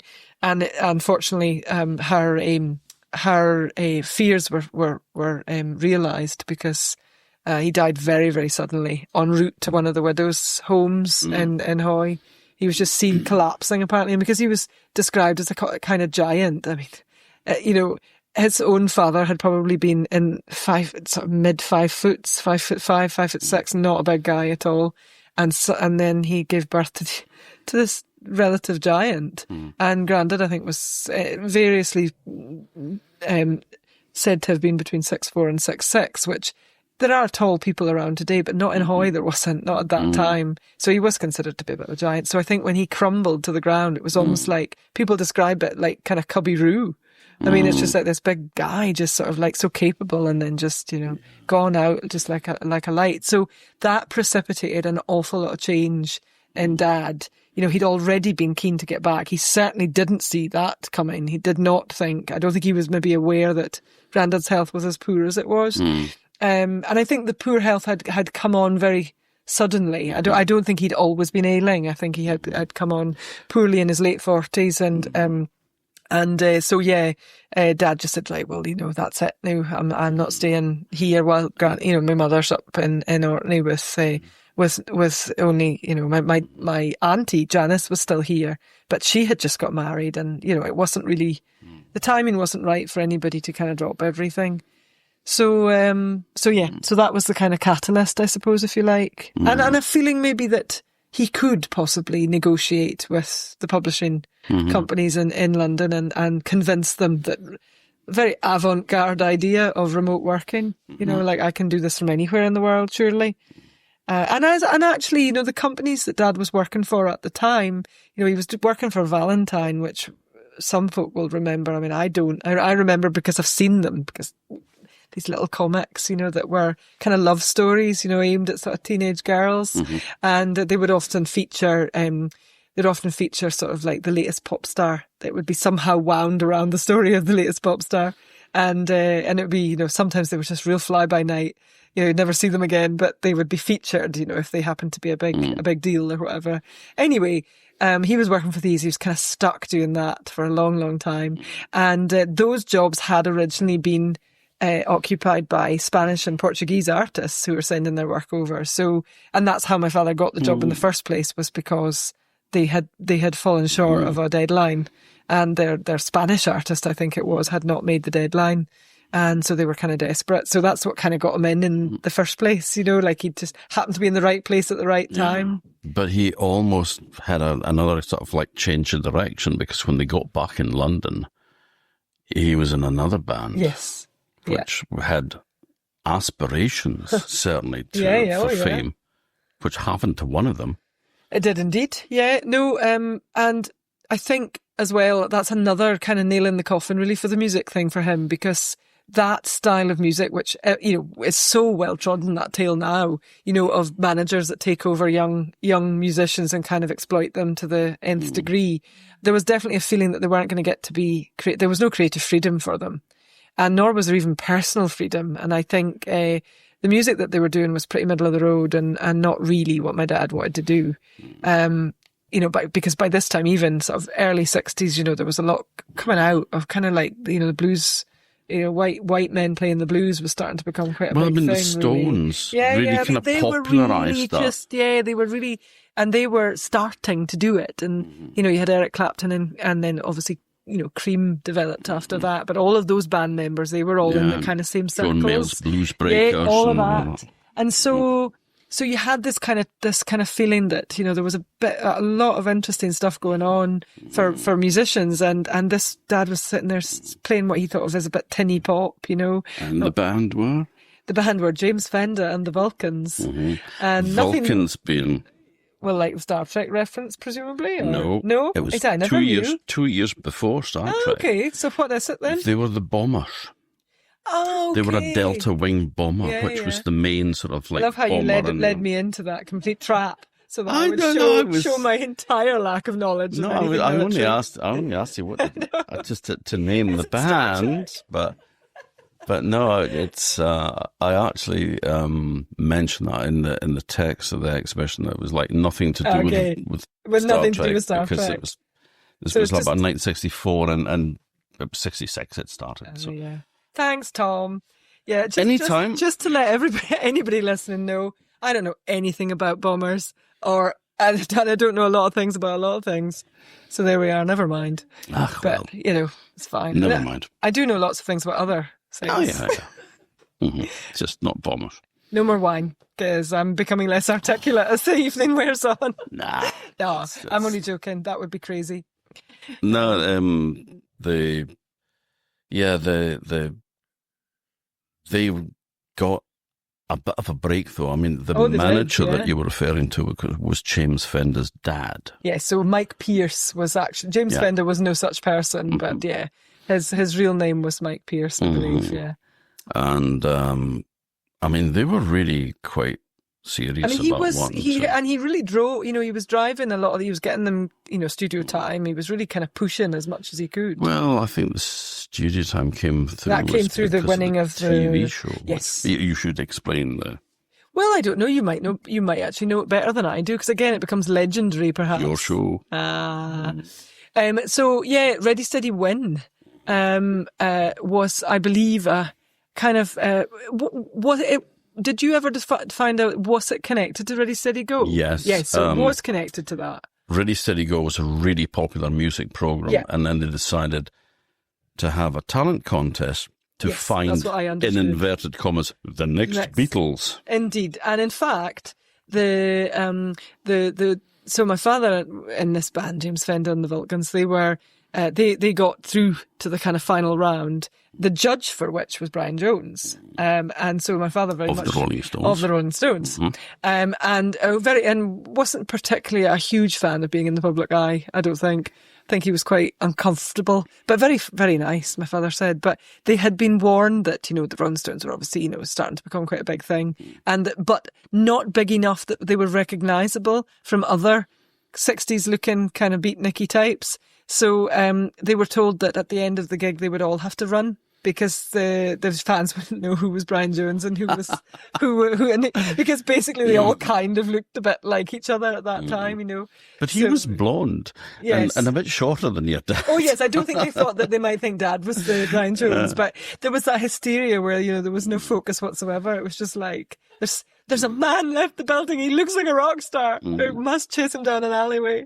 But there was a problem as well with the management of the band because of your dad's age. He was ridiculously far too old for this teen band. So they were all average age of 17. I think one was as young as 16. It was John Ford, the youngest one. John Ford was the youngest, that's what I thought. And he was the one that became famous with the Strawbs originally. The Strawbs was and Hudson and Ford, and then the Monks. Yeah, okay. Nice legs, shame about the face, and all that. Continued in the rock industry, writing. But for he bands, played with Hendrix, and I remember reading this, and it was just like it was like a who's who. It was everybody from the Eagles to Santana, Hendrix, and it's just like. Bloody hell. He was really... And actually, I think he was the one... Well, he was a bass player in those bands, but he was a guitarist in James Fender. And actually, Dad really, really liked him. He was, I think they stayed kind of in touch a bit throughout the years, as much as anybody did at that time. But, so obviously there's a couple of issues. So my father is in his 20s, so he's not 17. And actually, anyone looking at the photos can see there's a man in the picture with these four boys. But anyway, and Dad, even at 15, didn't look particularly boy-like. He was always quite a strapping kind of lad. But anyway, the main issue was that they were, and actually not terribly, Dad wasn't really that well versed on it because, but they wanted them to look like teenage boys who were free and single, the obvious kind of like look. And so was it Streatham Ice Rink? I seem to think they had Streatham Ice Rink was the main venue. So my mother was very excited because they were going to be playing with this new band of the time that, unbeknownst to them, would end up with a #1 hit that week. And that was the Kinks, and it was All of the Day and All of the Night was the song. So there was a lot of fuss around You this. Really Got Me. Oh, was it? You Really Got Me? I like to get that one's mixed up. They must have been quite close. They were. I think that was the follow-up. So You Really Got Me is the first one. Right, thank you, Tom. That was the breakthrough one. Okay. I wasn't around at the time, that's my excuse. I was, but I was kind of young. Yeah, I was going to say, not at vinyl buying age yet. No. But anyway, so... I was still drinking beer at the time. Okay, in a baby's bottle. About one. Yeah. Just left. Just a little toddy to get you to sleep, yeah, it's fine. So my mother, who had, by this point, of course, she had a sort of 4-year-old, you said it was 66? 64. Oh, so 64. She had a toddler. And so she'd gotten her brother, Ian, to come down from, I think he would have been somewhere in Oxfordshire. So he'd come down to London to look after Jacqueline. And she got herself dolled up and got to the Streatham Ice Rink where she was turned away because she was bad for the band's image. So he couldn't have a wife, so she was raging. And it went on. I mean, it was family legend how mad she was. Like the anger did not abate over the sort of like, in the... the 40 odd years of my lifetime with my mum. That story reared its head time and again. But yeah, and I think my father's just kind of realised this is a load of old bollocks. What are we doing here? This is not what I want. Yeah, he wasn't happy. I don't want to deny who I am just for the sake of, I was speaking to these guys at one time because of the biography, and got the impression that,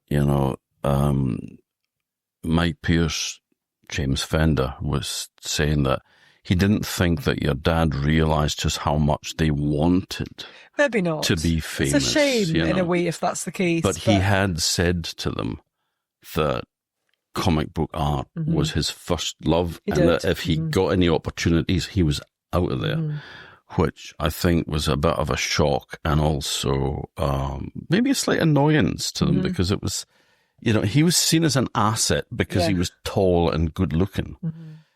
So this was something that they could market. Yeah, and they did. Obviously I suspect Dad probably wrote it himself, but the famous photograph for the promotional stuff after they won. Did they win or were they the runner-up? No, they were runners-up. They were runners-up, so they got various things, didn't they? They got an hour in a recording studio or time in a recording studio, and then they got various promotional things and won. Oh, they won a Bedford van, didn't they? No, they didn't win it. Bedford van was second prize. First prize was. So why are they pushing the Bedford van up in the photograph? It could just be promotional for the TV show. Okay, so they didn't get the Bedford van. No, I think the first prize was a recording. Was a recording contract and £1,000 or something like that. Which was $964. That was a lot of money. That's a lot of money. The Bedford van was second prize, and I think third prize was something like 250 quid's worth of equipment. Of equipment, yeah, that's right. Yeah. So So anyway, and my main thing was scanning the photo that my parents have got various copies of, and they're all slightly different, but they're basically pushing this Bedford van up this hill. And funnily enough, we had a friend who actually lives really near where they're pushing it. She went, I know that street. Modern Times. She went, I think that's where that is, an Orkneyan living in London. But anyway, so he's pushing this van up, and it's only when I actually went like this and sort of, pinched the screen to enlarge the window of the Bedford van where it says, Jim, I love you, like written in someone like in finger on the dust, and it doesn't look like Dad's writing, to be fair, but whether they just did that for fun, because there was loads of bits of graffiti, but the one that really stands out is, Jim, I love you. And I think they were supposed to be like in pajamas or something for some reason. Yeah, because they've got stripey. Yeah. That's right. They're pushing it up. It's all kind of bizarre. I found the photos so much later in life that I couldn't have asked Dad what it was all about.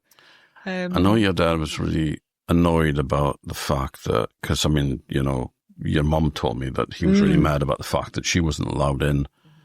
And it was probably the kind of beginning of the end with that particular band.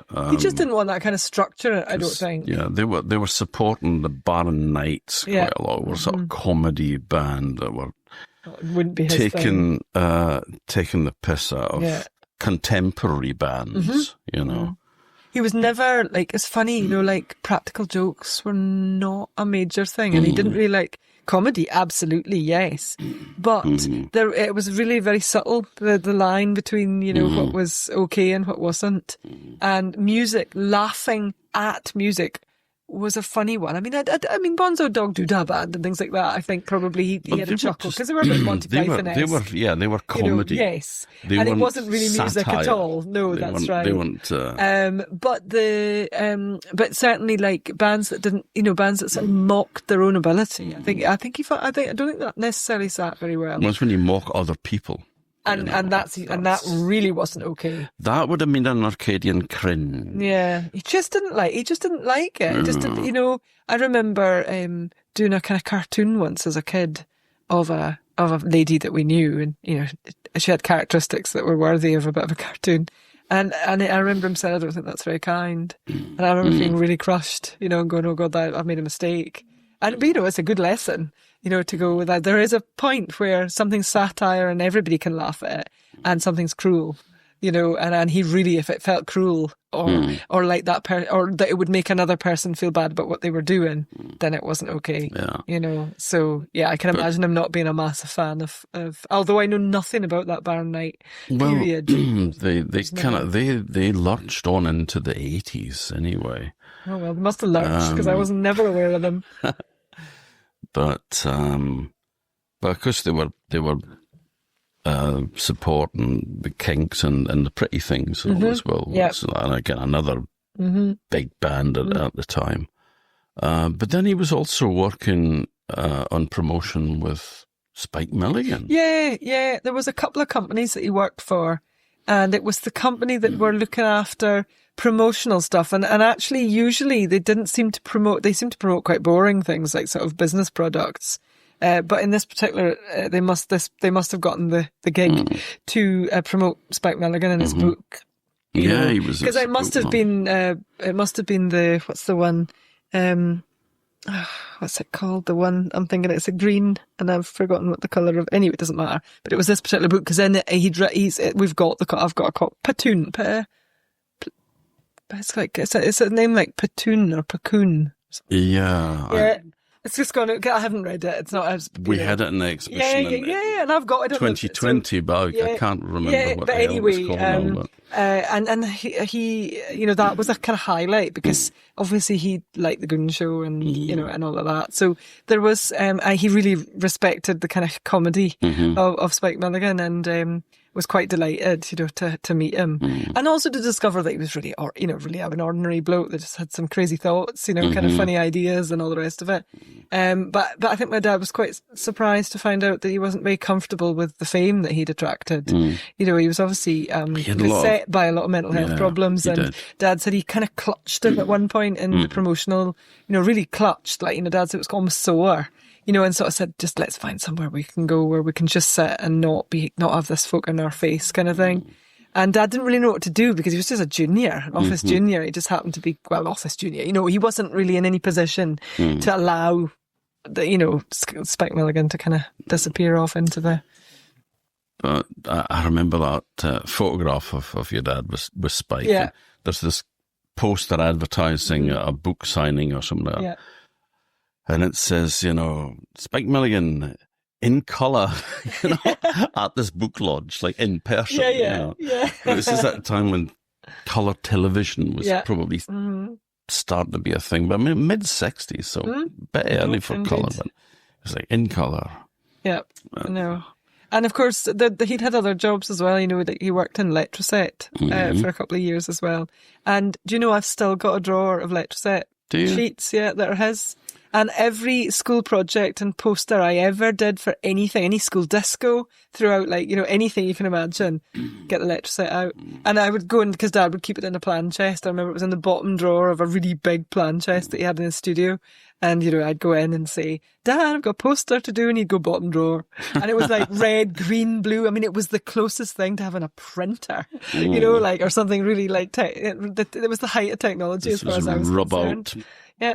Transfer prints. Yeah. And I even had Josephine, my youngest, who's 10, however many years after, doing, sort of, what would that be, like 60 years after Dad had acquired these, basically they would have been sheets that hadn't quite made the grade, and they would just get to take them home, a missing E or an exclamation mark or whatever on the transfer sheet.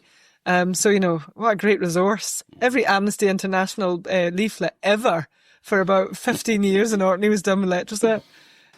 So no, it was all good. He did a really nice street sign as well. He did, when indeed. He was in with the Cross Ties Blues Band. Blues Band. He did indeed. No, I always loved that story because I actually remember asking him about it because it's such a great photo. But yeah, basically it's a lineup of these four guys looking very Beatles-esque, looking very cool indeed, sort of, gazing, not looking at the camera, looking very cool. And my father is sort of slightly up from the rest of the band, leaning against a sign that says, what does it say indeed? It's Illinois. I look at that every single day. And it's only because you've given me far too much wine that I can't remember the name of the sign. Oh, yeah, blame me. Yeah. Anyway, it'll come back to me. But yeah, so he's leaning, he's holding this street sign. Now, I believe that the street in question was obviously a well-known recording. There must have been a recording studio on this particular street. And and I said to Dad, I don't understand this, as a child, were you in Chicago? And he said, no, that's just London. And I said, well, how come? It says there, it says there. And he says, I just made that work. I had some stuff kicking about, so I made this sign. He says, no, I even made it of metal, it's just cardboard or whatever. And I'm holding that with my elbow. Yeah, he's leaning on it. And it was so that he could give it to whoever it was that they were friends with, who was going to go to Chicago to sort of make it big. He was going to say, that was the kind of leaving card was yes. So, you think you've made it big, but we got there first kind of idea. So, but he did get into comic books then. He did start working for comic books. Yes. Yeah. A lot of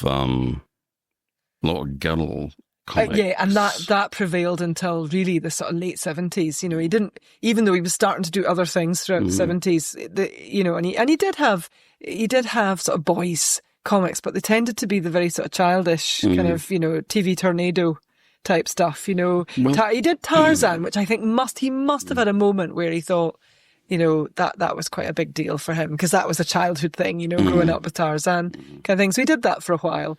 And there was lots of other things, but none of them were really the making of him. None of them were the thing that he was really wanting to do.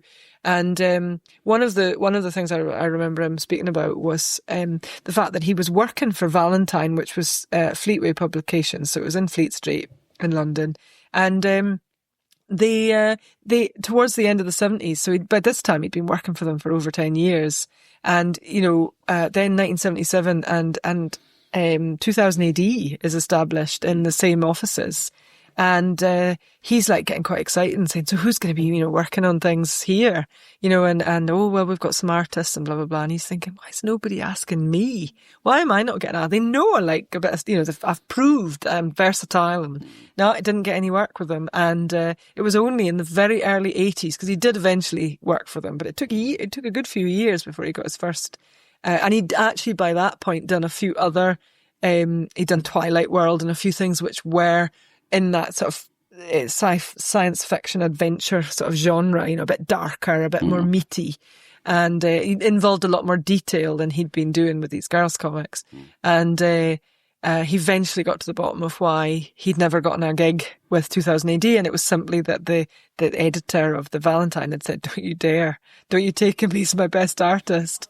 And so he'd had to kind of say to her, look, I know, but what I really want to do is this other stuff. So he did end up working in 2000 AD. And the first writer that he ended up working with in 2000 AD was Alan Moore, who he had met at the age of when Alan Moore was 15 at the second ever British Comic Convention, where, like many others to follow, he'd spent time with and encouraged. So, it was like that. It really was like full circle.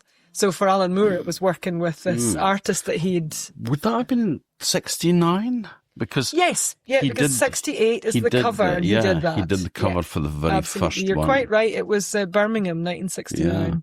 Yeah. And when I was a kid, I used to get TV 21. Oh yeah, and of course he did illustrations in that. He did illustrations, because that was like TV shows like Star Trek and Doctor Who and such like. And I think there was maybe one or two American things in there which meant nothing to me, because we didn't have them in Britain. But so I was seeing your dad's artwork as a small kid without having a clue. Of course, they couldn't really credit themselves either. There was never any, they didn't sign it. Or I mean, we used to laugh about the fact that Dad, and probably many other artists too, would weave their names, into like scenes. And, famously it was like into the leaves of a tree, or, kind of anywhere they could sort of gravel in a road, But he did another one of that with football. He did. He did, and it was I want to say it was a chap called Jack Sutter, but I might have got that wrong. But there was a guy that my father worked with who, not that long ago, like in the last 10 years, messaged me on Facebook to tell me the story of how they'd worked together on this really quite dull football story. And I don't know where it was, but it would have been in one of these kind of annuals, and that Dad had gotten quite fed up, and he wasn't really into football, and none of it was really, it wouldn't have been something he'd have been engaged by as a child. Anyway, it got to the point where he said, I'm really fed up with this, Jack. I've had my way with the crowd. See if you can spot it, kind of thing. So, they both had a look at this page, and Jack, I'm pretty sure it was Jack, said to me, and what your father had done is he'd managed to work the word bollocks into the crowd hands. So like all the heads and crowd, how it would be kind of like a sort of melange of like shapes. and only the very keen-eyed would notice that he'd managed to work this word into it. So, there were, and Mum said there was another time where he'd had to do a story about a dog. And it went on and on as well. And he kept thinking that'd be the last episode. And then they'd say, could you do another? And he was like getting madder and madder. And Mum said that it was almost like he was possessed. You'd go in and the dog was getting more and more more teeth showing every time he went in, hoping that maybe they'd go, dog's gotten a bit, menacing now. The kids are going to be scared. We better stop this series. But yeah, eventually got out of that one as well. But I mean, the big break for him, I suppose, was working with Alan Moore, who, was... Yeah, not... he was encouraging as a kid, which, as Alan said, what was the... Oh, yeah. What is it? A pudding bowl haircut and a bad regional accent, or something like that. Yeah. Or a bad pudding bowl haircut and an unappetizing regional accent. It was something like that. And so you're right. Alan at that point, obviously Alan went on to become incredibly famous. I hadn't realised how big he was. Yeah, he was. He's totally left it all behind now, but he was really, really big. But in 1983, he was one of the kind of he was one of their favourites to work with in 2000 AD, but he still wasn't hugely famous at that point. And was still very, kind of thinking, still quite reverential, to the artists, a lot of whom had careers a bit like Dad's. There were a few that were doing some of the key characters that 2000 AD became quite famous for, Judge Dredd, and, there was artists like Carlos Esqueras and, Brian Bolland and other ones who were really well known for doing those characters through the 80s. And I think, it actually, we've spoken about this quite a lot in our family about... the fact that Dad's career, he didn't get the fame that maybe folk think he should have, but it's because he didn't really ever focus on one thing. He liked the variety. When you do that, it's a bit like actors who just go for the best scripts, but they don't stick to a theme. They don't get well known for just being, James Bond. And so that becomes them. That's almost their persona. My father was so scattergun with how he would approach art and comic art that he never really got a niche where everyone went, he's the man. He's the man for that thing, because actually he was the man for anything you wanted. You could get him to do adventure comics, girl comics, romance, fine art. He really was able. But the problem with that is you don't become famous in one area, and the fans are widespread. It's a little bit of everything, and it definitely is the reason. But then, is that what he wanted? I don't believe that he wanted fame and fortune necessarily. He just wanted to do what he loved and be able to sort of feed his family. Well, doing the exhibition, we had to obviously focus on characters like Judge Dredd, which because they're the ones that draw folk in. Are famous. Yeah. When I was young, long ago, I had progressed from reading TV21. Yes. When I went to work at a dig at Howe, 2000 AD was like essential reading. So interesting. They were all reading 2000. I never heard of it before. And I was kind of going... How was like 80, 81? It was 80, yeah. It was 70, 80, 82, the excavation. But I started there in 1980. Yeah. And I was thinking, what's all those grown-ups reading comics, And then I started reading them and I was like, that's quite good, Yeah. And, but for me, and again, this was before I knew who Jim was that breakthrough series, Skiz. Oh, yeah, absolutely. What a fabulous story that was. It was fabulous, but not necessarily a huge hit. It's interesting because when I share pieces of art on Facebook, so Dad, I've got a Facebook for Dad that I'm not the most dedicated to it. I have a tendency to go through flurries. And it's because you have to scan the work. So it's like you have to do it in batches. You know, it can take quite a while. And when you've got a family and a job and all it just kind of, it doesn't always happen. But I get little flurries of it anyway. And it's interesting what the comments are, because these are diehard fans that follow it. And they'll often say that never got the credit it was due, or that it's a shame that wasn't a massive success. And to me, it was a massive success. And I think Dad felt that it was. But maybe commercially it wasn't, you know, in the same way. There was definitely a flurry of excitement about it, because obviously, you know, Spielberg Studios got in touch because they were nervous about it being quite similar to E.T. And there was always that feeling that, you know, you better squash stuff that could, you know, like buy it and then make it die, you know. And so Alan Moore was very definite about that. Don't sell that, you know, don't sell the rights to that character kind of thing. And I remember picking up the phone, you know, the one time, and it must have been after the second or 30, well, it would have been after the second, because I wouldn't have been picking up the phone in 1983 when the first one came out. But when Skiz 2, which Dad wrote, came out, but obviously the rights were still sitting with Dad and Alan, although fundamentally with 2000 AD, but, you know, in terms of the character creation, it was them.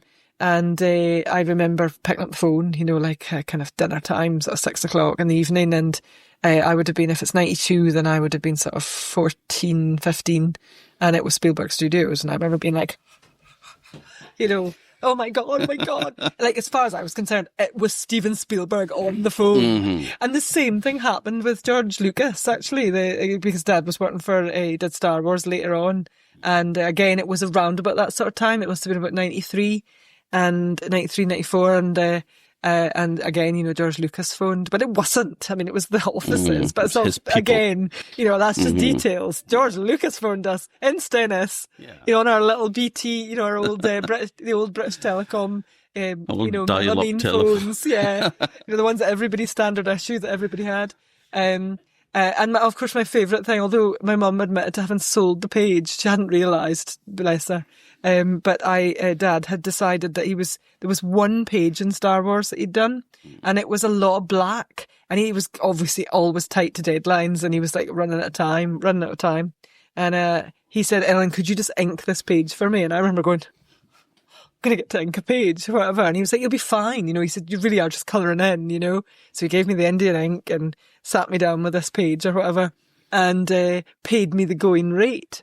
And I think the going rate was £20 an hour. Well, £20 an hour for a 15-year-old in 1992 was really well paid. So my mum had come in and said, oh, that's good, Ellen, you know. And I said, oh, Dad's paying me £20 an hour. I honestly thought she was like a pressure cooker in the corner. She was like, I thought, oh my God, I'm going to have to peel her off the ceiling. You know, she was like, Jimmy! And he said, well, that's what they get paid. I don't know to this day. I don't think Dad, he was one of those people, I don't think he even knew what the cost of a pint of milk half the time.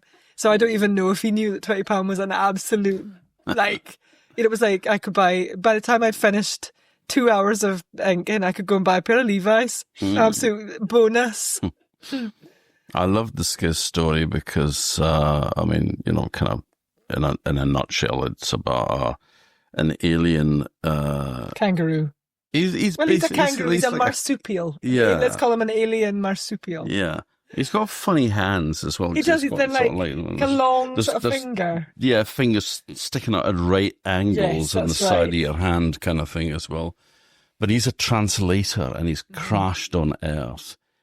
In Birmingham, during the recession in the Thatcher years. So it's actually quite political. Yeah, very much driven by Alan's writing. But, you know, nothing was ever conceived without, you know, hour-long phone calls between the two of them, where they would roar and laugh and shout. And, you know, I mean, God help you if you needed to just phone, like, for a dentist appointment, and Dad was on the phone to Alan Moore. You would never get anywhere near the phone. But and you knew by the position he was in that he was not coming off the phone anytime soon. You know, he'd become part of the hallway.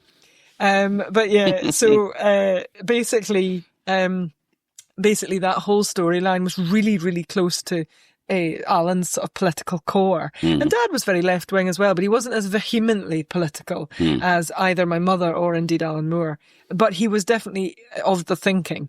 And what I think he did was, if you look at Alan Moore's other works, some of them are quite dark. And I think what he did was bring a little bit of light and humour to something, which Alan was more than capable of, but did it with such a light touch that he didn't take away from what Alan was trying to say, and he didn't take away from the kind of wider dystopic view of 1980s Britain by any stretch of the imagination, but he turned it into something palatable that folk could.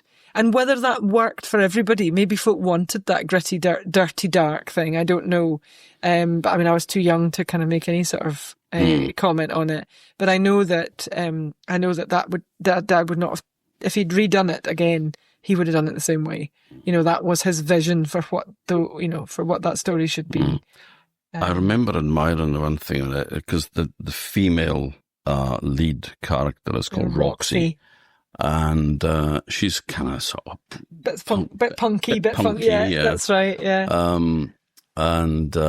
So she finds him in the garden shed, hiding, and he takes his helmet off, and he's like sort of kangaroo, like a cross between Buddha and a kangaroo. So his long floppy lugs. Yeah, that's right. And she says, "You're not from around here, are you?" It's a lovely line. But there was one thing, one scene where she was sort of like lying on a floor, in distress about something, because maybe, I can't remember what it was, whether skids had been wheeled off by the authorities or something like that. But she's got a copy of Madness album lying on the floor as well, you know, with the front cover with them all sort of like kind of arched around each other. And I just remember seeing that and just thinking, that's kind of cool. Yeah. You know, it's like... he's reaching out to the people he's writing for. Yeah, oh, very much so. So, yeah. He would have probably... And you know, he was good at that as well. You know, he would come and say to us growing up, what would be the thing for nowadays? I remember it at dinner time, you know, and latterly, you know, it was just me. Because my sisters had all grown up or were doing other things. And so, you know, a lot of the questions about what was current would be directed at me, and it would always lead back to what he was doing. He didn't want to get any references wrong or be inappropriate for the kind of audience. And I mean, the library that he had, you know, the reference library that he had for working was extensive, you know, because he never once believed he would know everything. There was always something else to be worked out or learned, you know. And he kept a lot of like images as well that he could work from. My favourite thing he used to collect was like really, like, especially as I got older, he collected like, what do you call them? Like catalogues, you know, like your Burlington and your Grattan and all that. But he had them going back to Universal. He had them going back to like well into the early 70s, pretty much from the moment they'd moved into Stennis. He kept them, and he used them for not just fashion, but for all sorts of different things. They were just a delight, you know, going through them and seeing an entirely knitted or crocheted flare suit, you know, or whatever was fashionable at the time. And of course, you know what it's like, you know, like when you look back on anything for teenagers, you just shriek with delight. Who would wear that? That's awful, you know. Meanwhile, 10 years later, H&M are selling it, you know, because everything always comes round again. Yeah. But you refer to that as the morgue, didn't you? Yes, there was. There was definitely all these images of like people caught in time, you know, doing. But no, he did. He had huge amounts of reference. But then he branched out then into America as well. I mean, there was allegedly, sort of in the mid-80s, there was, and it kind of timed in with the Churchill Fellowship, which of course in and of itself was quite an unusual award to get. So Churchill Fellowship, as you'll well know, is almost always for kind of scientific research, or usually a sort of more typically academic research or niche area of study. And he had put forward this idea that he would like to investigate collaborative work in strip cartoons, with a view to sort of understanding how the Americans had been doing it. Because I think he always felt they were forerunners, and that in terms of the sort of emancipation of comic art, in a way that Britain was still a bit behind. And so, talking like sort of 83, 84. Was that right? When did he go? I think it was 84. Yeah. So anyway, so he got this award, and to this day it stands out as being one of the most unusual things they funded. But anyway, what he did was he spent a month, I think it was, or slightly longer possibly, in America, and he went to San Diego, and he sort of like went through America, sort of meeting up with comic professionals, people he knew about, but that he'd never worked in America, and sort of gathered together all this kind of information about it.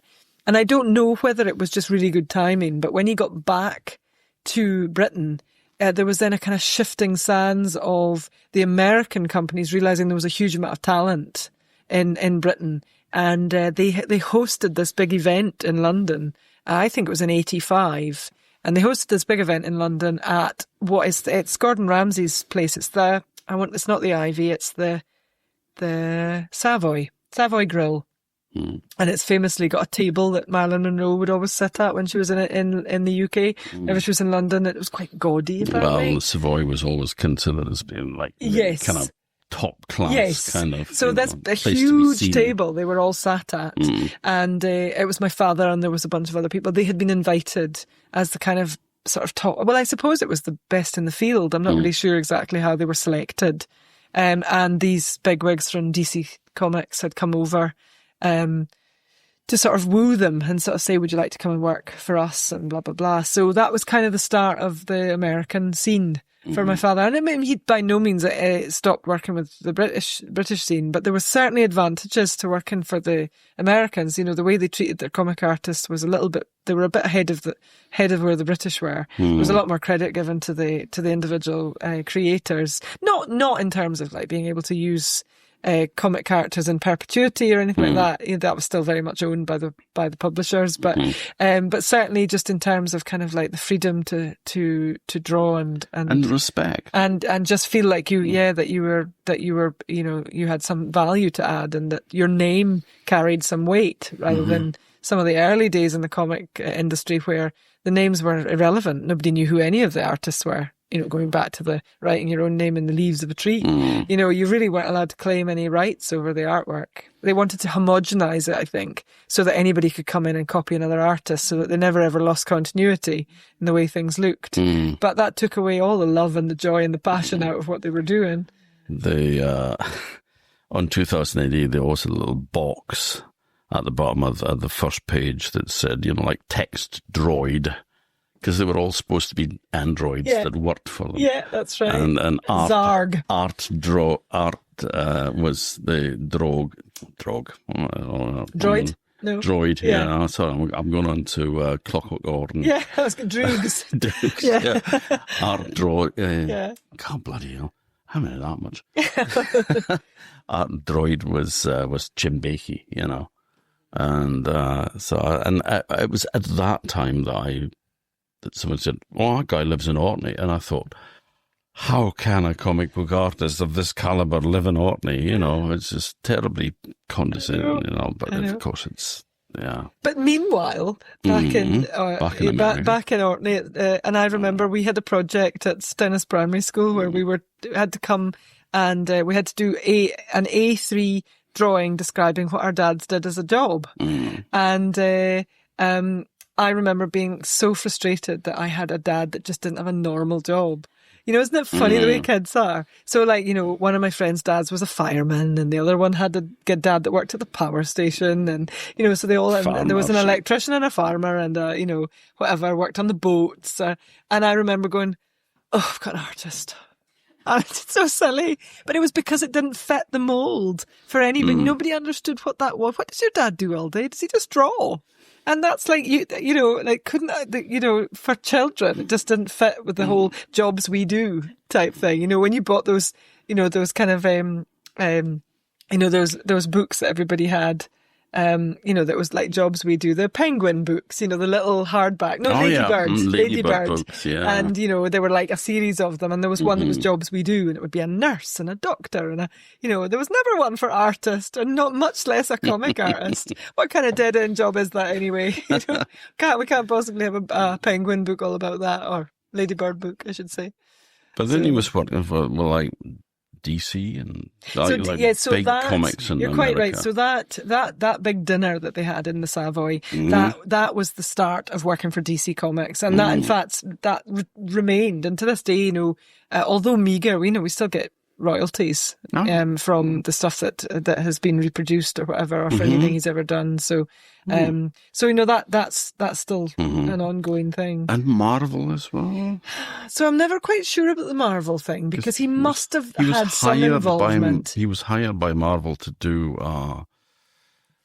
a graphic novel for some film that they were making, but the script hadn't been written yet. I'm just not sure. So he said that he was being driven around this film set in Hollywood by somebody who was a very big comic book artist. I think it was Sheldorf. Yeah. He was, this is the first time I've picked up my phone on this matter, but I'm just going to check, because I'm just going to see who he worked for, because I've got photos of him with Sheldorf. And he was quite successful, and it could be... Because he was saying that, he was having to draw a graphic novel for a film that didn't exist yet, because it hadn't been written. They knew what they were going to do, but the screenplay hadn't been written. But he was expected to come up with something. Yeah, I'm not sure. I mean, certainly, yet. I'm a bit inconclusive about that one.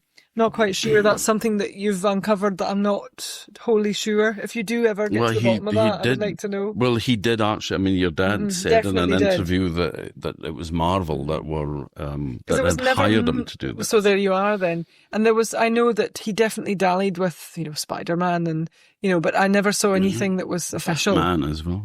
Well, but Batman's DC. Yeah. Yeah. Oh, all right. Sorry, Marvel. And I mean, and one of the things my father often spoke about as well was that DC had never exploited their superheroes as much as Marvel had. Marvel's pretty much done a movie for just about every character ever.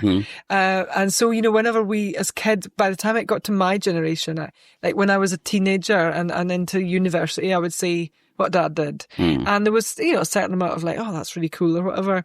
But a lot of them would say, oh, I liked Silver Surfer, or and it would be Marvel stuff, things that were never really part of the, Spider-Man, whatever. And you'd be like, Superman. That weren't DC owned. Batman obviously was the main one they exploited, but huge amounts of characters just they never decided to go any further with. But then Alan Moore, working with him again, doing the First Americans and such which is sort of, it's a parody, really. It's a sort of a satire on superheroes. Yes, absolutely. And also kind of, there was lots of things in there. There was the kind of whole trend for not reality TV, but the sort of Jerry Springer show. Oh yeah, because that gets featured. He's in it, as a character, and it's him. I mean, he's been drawn by my dad as Jerry Springer. I think he's called something slightly different. I can't remember what he is. I can't remember. He's called Jury. It was very similar to Jerry Springer. Yeah, it is. But yeah, so and it's for everybody, and it's all framed in the same way, but sort of poking fun at America and kind of the sort of idealisms, some of the idealisms that were some of the sort of Republican idealisms, I think, were kind of being poked fun at as well. So yeah, there was quite a lot going on there. And Next Americans as well. Future American. Future American. That's what he was called, Future American, and he's a bit stupid. He's a bit of a buffoon, a bit of a kind of jock, so it's You had the First Americans, and then you had the Future Americans, was sort of two separate strips. Oh, hang on, just a second. No, sorry, I'm talking at cross purposes. No, you're right. First American is the name of the... Yeah, and he's a bit of a dick. Yes, that's the one I'm talking about, yes. No, and I don't know, so what's the other thing you mentioned? Future I've made that bit up. I don't think there's a Future American. I think I can't remember if it was Future or if it was Next Americans or something like that, but it was... Again, it was another sort of satire on life, and also on superheroes as well. But I mean, again, working with Alan Moore. Yeah. And of course... He'd had such a hoot doing that he sort of did reflect upon it and say, I realised that I should have been doing this all along, having this kind of, this is the sort of thing I should have been doing all along. But like everything, you just come to it. it wasn't as if he couldn't have started at that in the 60s, because that's not where his head was at. That's not where comics were at. He had to grow with them and sort of get to where, and, you know, they were recognised for that, and it won the Eisner Award, you know, for comic publication in 2000. So it did get the kind of recognition, you know, that he'd always wanted. Yeah, because I mean, he did win awards. Yeah. So. I think one of the things I think that for him was a bit of a disappointment, and they threw money at it, and it never really was the side project of 2000 AD in the late 80s when they were doing, and there was so much publicity around it, and it just didn't quite work. And that was the New Statesman. You know, Crisis was the name of the magazine, and it was a spin-off of 2000 AD. And what they wanted was to tackle political issues across the world. You know, so you had Carlos Osquera, who had previously created Judge Dredd, you know, as we know him. Right. He went on to do this, you know, kind of like a sort of Third World War scenario in Spain. Or was it South America? But it was in Spanish anyway, the whole thing. And or the characters were. And then my father's one was The New Statesman. That was the name of the character for him. And again, it's that dystopic kind of view of what the future might look like if we carried on in the way that they were in the 80s. So there was quite a lot of things, and there were other stories. There were other stories. Another, I think there was one called Cobweb, which was Melinda Gebbie, who was Alan Moore's wife. So there was kind of a bunch of them, and they really threw the kind of creme de la creme of comic art and writing at it. But it just didn't capture the attentions of there was a huge cult following for it, of sort of teenage, mostly men. So like the kind of ones now that would be sort of in their 50s, I suppose, they were big followers of it. And Dad really had high hopes, I remember, for that comic, but it just didn't work out. And that was the thing, he would always have followed what he thought was the right comic to write about, and the one he liked the writing of, and the one that, you know, and not focus solely on the ones that were going to make bucks. You know, that was never kind of, even sometimes much to my mother wished he'd been a bit more pushy, just so that, not just for their own financial security, but just to be paid for what he was, you know, to be paid that would, in a way that would acknowledge his ability and his skill. But it doesn't work like that. I mean, everybody knows that, you know, talent and ability doesn't necessarily go hand in hand with, you know, success. But then was, you know, the kind of major problem for him as well was developing Parkinson's disease. Yeah, which none of us knew about. So it was only when I came back from art school. So he'd actually been diagnosed when I was still at home. He must have been. And sort of 91, something like that. I think it was 91, yeah. And we all we knew in the family was that he had bother with his shoulder. And he used to go and get these kind of steroid injections and that, kind of, get very stiff and whatnot. And nobody questioned it. You know, he was very physical and did lots of things. So we just assumed that it was some kind of injury or whatever. And, but actually so it was only in the, about 96 or 97, I remember I was by this time at art school, and I came back for a holiday, and I noticed his movements were quite he was a bit jerky and just wasn't quite right, and I couldn't put my finger on it. And eventually, obviously he was going to tell us when we were home from art, when we were all gathered, but I kind of jumped the gun and said, there's something going on with Dad. And that was when Mum said, well, look, you know, that's actually one of the things we need to speak to you about. And that was when that's when we all found out that he had Parkinson's, and had it actually for several years before.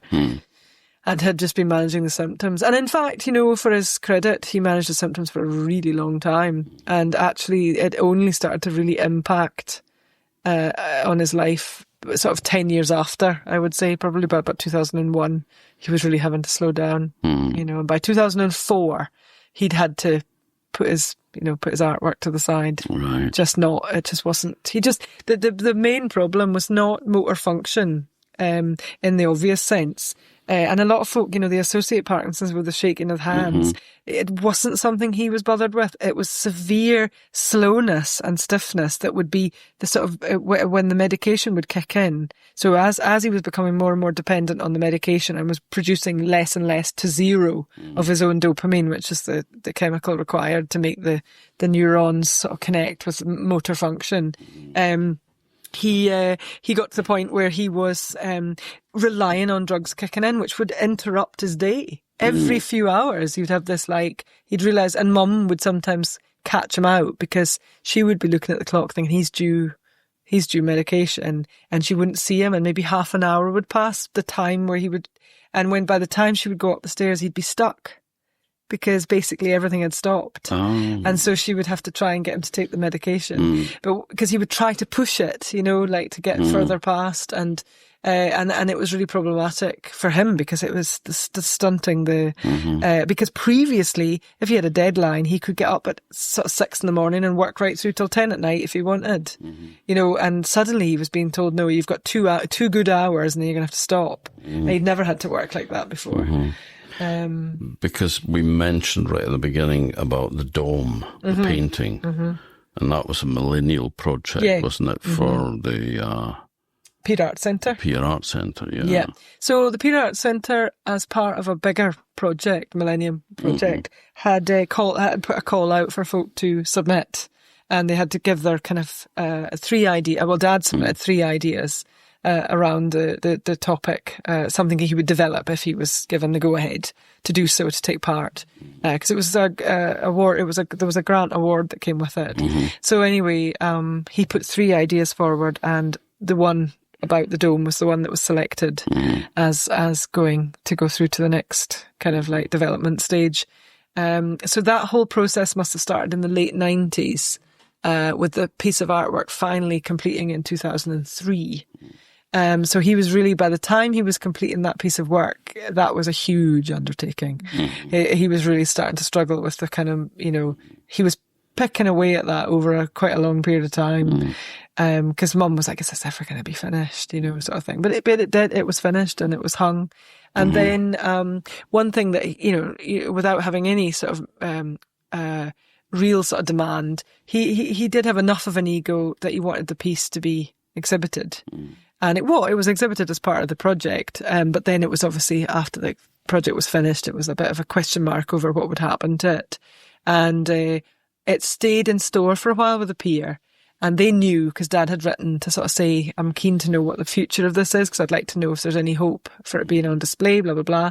And I think it was around about that time that I don't really know, but by 2012, they had offered, I believe, to give it to the museum, because it was already, in 2011 was the start of the talks to redevelop the Scapa Flow, then the Scapa Flow Visitor Centre, and it seemed like the obvious place for it to go. And that was honoured right up until the end. So when the project finally did start taking shape, it was always known that this is what it was destined for. So fortunately, I mean, my father died in 2017, so far too early to see the outcome of Scapa Flow Museum, but I was able to tell him that it was on the list for being. I said, by the way, you do know that dome painting that you did is going to be in the...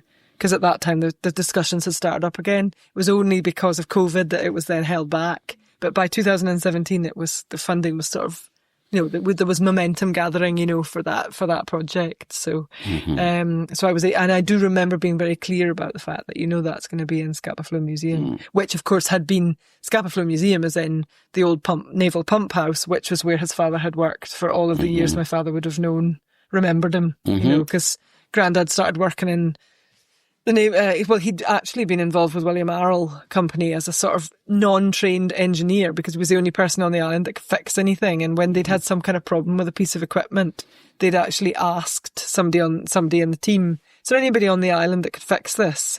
Have you got an engineer type thing? And they were like, no, we don't have anyone specialist, but the only guy that's going to be able to do that is going to be Vic Baikie. So along comes Vic Baikie, and apparently he just looked about on the metals pier for bits and pieces, and they were like going, you know, what is this? And he fixed it. And they said to him, will you come with us, you know, to our next job? You know, because they were building infrastructure for this up and coming war all over Britain. And they said, you know, would you come with us to the next job? And he said, no, I'm going to stay here. So he never went with them. But then after the war, after he'd done his RAF time, he then worked as the foreman for the pump house from 46 until his death in 69. So for Dad to know that the painting was going to go there, which was the place that his father's entire life's employment had been, must have had a certain amount of weight, even as his health was failing, you know, I think he was aware. And what is even more special, as far as I'm concerned, is the fact that then you became social history curator at the museum and oversaw the whole development of the Scapa Flow Museum as it is now, and the painting up on the wall there. Who the heck gave me that job? Holy moly.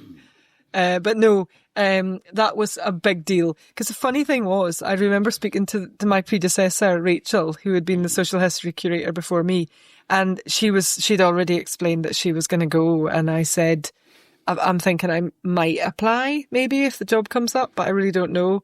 And I said, I'm a bit worried about the lioness part because I know nothing about the war. I mean, I really know nothing about the war. And she said, well, to be perfectly honest, she said, it's one of the things I was struggling with too, because it's not my area either. And she said, but it's at the end of the day, it's up to you, sort of thing. But I just distinctly remember speaking to her about it and saying, I don't think I could deal with that bit. I just want to deal with the Orkney Museum bit, the nice, easy, well, so-called easy social history where you understand what's going on. There's so much technical information around wartime that I will never get to that point because it's not something that really drives me. But what does drive me is that social history that's bound up in the middle of it all. And so I realised I was being far too singular about what the story was about. I was thinking, no, it isn't about how many deck guns the Royal Oak had. It's actually about what did it do to the people who were stationed in Orkney? What did it do to the people who lived in Orkney at that time? What did it mean to those folk? How did it change things? What was community life like? What are the objects that came from it? And there's so many bits to it, and that's how I hold it together. Yeah, I mean, the whole thing, you mentioned Royal Oak there. I mean, it's not about the tonnage and the length and although that is an interest to folk. Yeah. But it's not. But it's the story of the guy that survived the night it sank. Writing down his story. I'm thinking Stanley Cole here. Whose medals are at the museum. The most vivid account of that sinking and how he managed to survive, while some other people just, hanging on a piece of wood with him. The one guy just said, "Oh, bugger it," and just slipped off and sank, because the cold had got to them. That is the thing that you remember, not the tonnage. I'm sorry, Nick, by the way, if you're listening.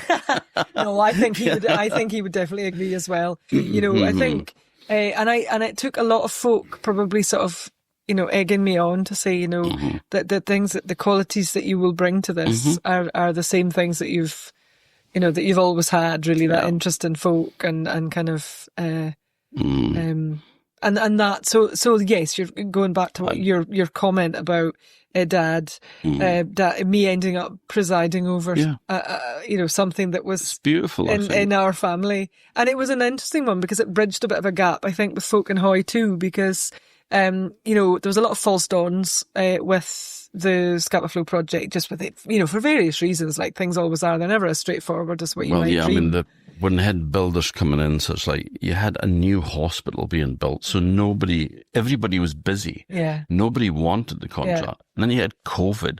This is not things that we could deal with. Absolutely not. No control over. I just think there was this fear, that yet again, Hoy might face this kind of be another forgotten landscape. And so, as they had probably felt for decades, really, after the closing of the pump house, then that was another end. The closing of the pump house kind of coincided with the end of the salvage period. There was really a lot of the opportunities for islanders were dried up. Yeah. And so you've got 30 years where nothing is really happening. Well, 20 years, let's say, because there was a museum there for a while, and then that runs along fine, but the building's failing, all the time and getting wetter and more problematic. And, there must have been a feeling that there was nothing going to happen. It would be like everything else. It would just get forgotten and rust away, just like the Paravane Centre and everything else that was, out there on the island. It would just become another relic, making Linus look scrappy.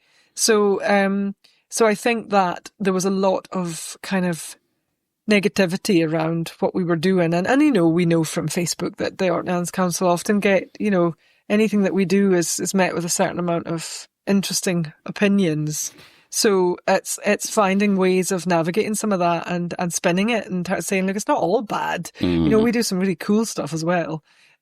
So I think that for me was that was definitely an ego moment for me, because I felt like I was carrying the can for Dad and Granddad, which sounds, oh my God, that sounds so like trite. But, I just thought, actually, you know what? This is the chance to say to the Islanders, look, I'm here, and I might not be from Hoy, but, I've got your best interests. I want this story told. I want this to happen. I mean, by this point, it was happening anyway, but it just, I don't know, there just needed to be that little push where there was a bit more, and my goodness, that does sound very egocentric, but I do think it helped. I do think absolutely, it helped. Because it was a bit of a sigh of kind of, thank God, there's somebody that actually has, might actually, and care. the fact that it got involved with the school as well, with the junior curators. Because how else are you going to get? Who else is going to start? Who are tomorrow's curators? Who are tomorrow's custodians of history? Well, it's going to be the ones that were encouraged. Just like a bit of a parallel story, but you're trying to say to them, we want you to go home, run home, and tell your mum and dad and your granny and your carer and whoever else that this was a really cool experience, and did you know that? And there'd be some fact that they'll spout out, and it did work. It did work, because there's folk working in the museum now that even the girl that's sort of running the cafe and that her siblings were amongst those who were our curators. So that family was heavily involved, and now they're really heavily involved in the kind of running of the museum. So. And the nice connection as well with the dome is that it was from the perspective of a child during the war, because they used to run around the inside of the dome building. Did you not also do something around the inside of that building? I might have. With a bike? No, I didn't know. You weren't one of the ones with a bike, okay. I never had a bike because we couldn't afford one. Okay. And I was born on a farm where there was no smooth roads. And you had to lick it clean in the morning. Absolutely, yeah. Luxury. So me and my mate Ronnie Spence ran around the inside of it. Exactly like that. Because it was like an egg. So it was like you had the centrifugal force that would take you up the walls. It was plaster and a wooden structure frame. Underneath. And then you can see it all now because it's all collapsed. So you can see the actual. You would project images onto the wall of a ship, and then you'd be in the middle in your plane, being spun about and bumped around, and you had to drop your torpedo and hit the ship. So in fact it wasn't as if you were on a ship, it was as if you were in a plane. You were trying to sink down a on. ship. It was torpedo bombing.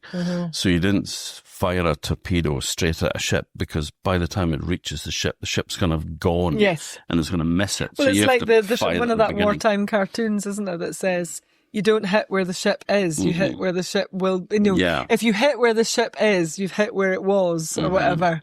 Whatever the. Yeah. But it's lovely there's kids running around the inside, and they're putting handprints on top, because they used to blacken their hands so you can make on a print suits. on the white. The one that could get the highest one, so it had the kudos. There's lots of circles in it. There's lots of wartime images of it, and the Martello Towers from the and they still had their radar 1812 war. cups, as well on the top. But of course, the Martello Towers were the reasons that the Baikies went to Hoy in the first place. Is that right, though? Well, that's what you told me. No, I don't know. You're gonna have to. If I ever told you that, I was lying. Okay. I thought they went to build Martellos. No. I'll tell you what I maybe have told you, though, is that Dad's grandfather, so my great grandfather, he worked on repointing them, and he worked down at Hackness doing that. But no, the Baikies had been there since the first Baikie to live in Hoy, having moved over from Canisby, but obviously had been from Orkney originally, but the family had spent about 100 years in Caithness, was a Magnus Baikie, and he married in 1730, in the 1730s, and was at, we think, probably the same location that they remained at until Grandad moved. Right, so a lot earlier than... Yeah, much earlier. So if there is a Martello story in there, I don't know it. I just know that they were really right there. Like, they always lived around those parts. Probably just made it up. It sounded good, but no, I'd love to. So let's say, and they do that. They have got like in the Crockness Martello Tower, which is not open to the public.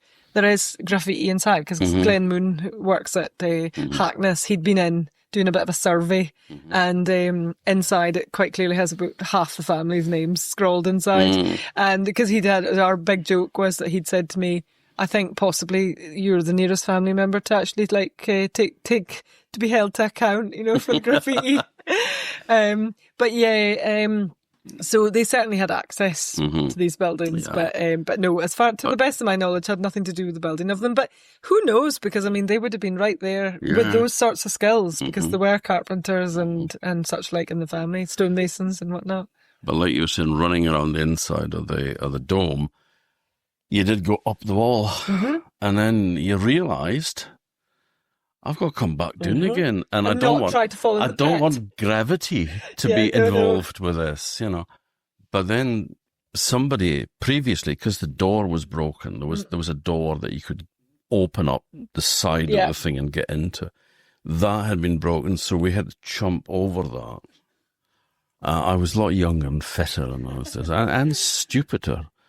That's right. But somebody had out-stupided me on that one, because somebody brought a motorbike in and gone round and round and on the inside. And then they said there was just this almighty, bang and a cloud of dust. And this was the door breaking and the guy with the motorbike flying out the actual door. Yeah, so interesting. Indeed. Yeah. So, But I think, so the dome really was the culmination of Dad, for the first time ever, really explaining where he was at, why he'd come to where he was.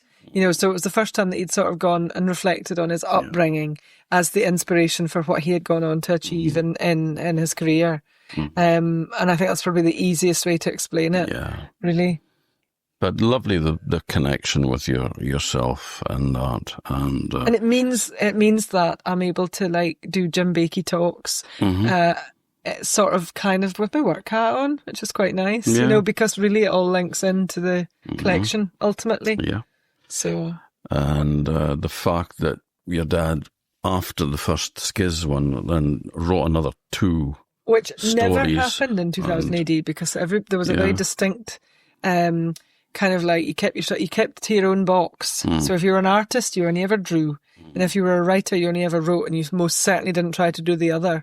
So when my father presented this idea that he would write, there was a slight kind of intake of breath by the then writers, who were Alan Grant and John Wagner. And but to be fair to them, they gave him the chance. They weren't sure. But they did, and then they let him do it again 2 years later. So, and this is now all put together as a graphic novel, as a complete Skiz by Jim Baikie and Alan Moore. I advise you go out and buy it. Absolutely, it's a delight. Yeah, no, it's a really lovely.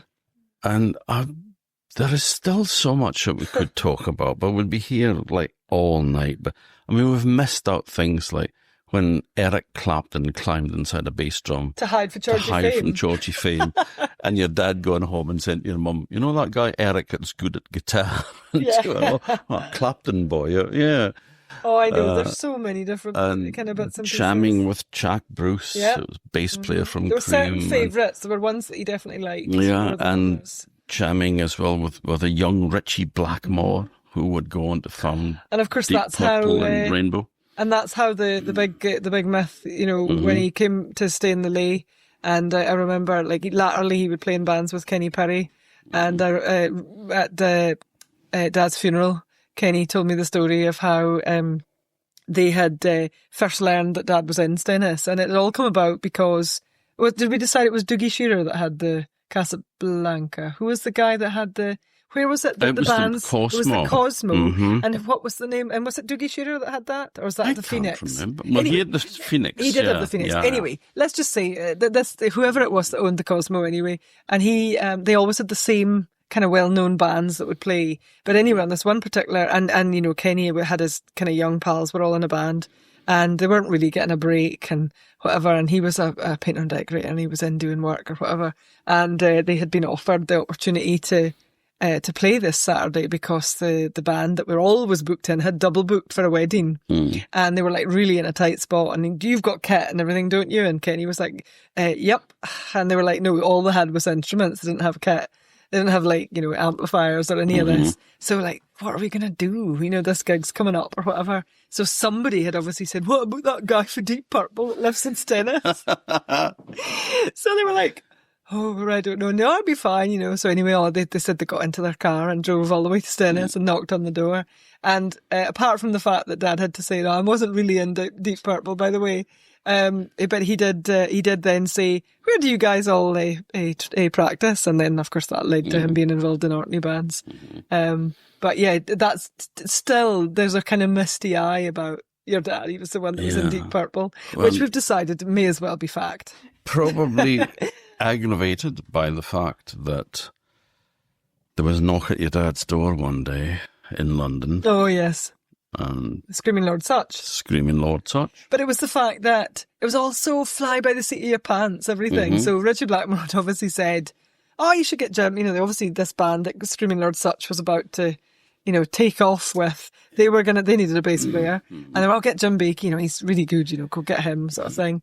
And turned up at the door. Dad was kind of in the house with Mum and my two sisters, both by this point, Jane had been born. She was probably really small because she was born in 1968. So, and anyway, he'd said, he'd obviously for a moment thought there might be, a possibility sort of thing. He says, oh, we're off on tour to Germany. And Dad was like, oh, right, when? And he went, now. And Dad said, how are you getting there? And then cast his eyes across the way to this horrifically unroadworthy van. Dad was like, I'll take a rain check. So yeah, but I think that was the point really where he had sort of made his decision, because he once said to my mother that he thought he would get lost in the music world. There was a couple of things he had going on about the music world. I think he realised that he had a level of skill that had been surpassed by the likes of Jimi Hendrix and people like that and Eric Clapton. They were so good. And Mum said he would kind of watch them on, TV and say, that's really skilled. And I don't have the time, or I won't be that guy that can do that thing. And he said, that's amazing. But he said, I've reached my point where I'm, this is as good as it's going to get. And he said, and I just don't, he says, whereas I do think I could be a really, really good artist. And so there was the two things. There was the lifestyle of rock stars, which he realised would ruin his family life. He knew that he would just get sucked into whatever parties were going on and he would never see his family. And then on the other hand, he had this drive to perfect what he really, really wanted, which was, and fundamentally, being in a rock band would have meant that he would have never made it back to Orkney. And that was all he ever really wanted, was to come home. He was just a homeboy, really, when it comes down to it. Like so said, many of us. Going on holiday, it was like, oh, well, okay, And she said she really had to kind of coax him out of the, And he would always have a cold sore whenever we went on holiday. And that was Mum said that was the culmination of all the stress of leaving the island. It was like, oh, Jimmy's got a cold sore. So there you go. A tremendous man, a wonderful talent, and we have to say hello to Vanessa and Katrine as well, because they haven't been mentioned in your sisters. I don't quite know why I've omitted them from the... But we have to give them a name. Well, I think Jacqueline always gets a mention because she was the first to be born. And then I get a mention because I'm telling the story. So the ones that get stuck in the middle, they're the forever caught in the Steelers' wheel conundrum. Clowns to the left and me chokers on the right. No, I think we fit into both categories, so that's just fine. It's been an absolute pleasure speaking to you. I'm sorry that we've taken up so much of your time. We'll now get you another glass of wine and I know, my tongue is hanging out here. Yes. No. So, folks, thanks very much for listening. Check out Jim Baikie. Like I said, you got the Skiz coming, SKIZZ, Skiz. It's just amazing. So, until another time, thank you very much, Ellen, for coming along and giving up your Saturday evening. Not at all. It's been a pleasure. You're very welcome. It's been lovely. See you on Tuesday. Yeah, you will indeed.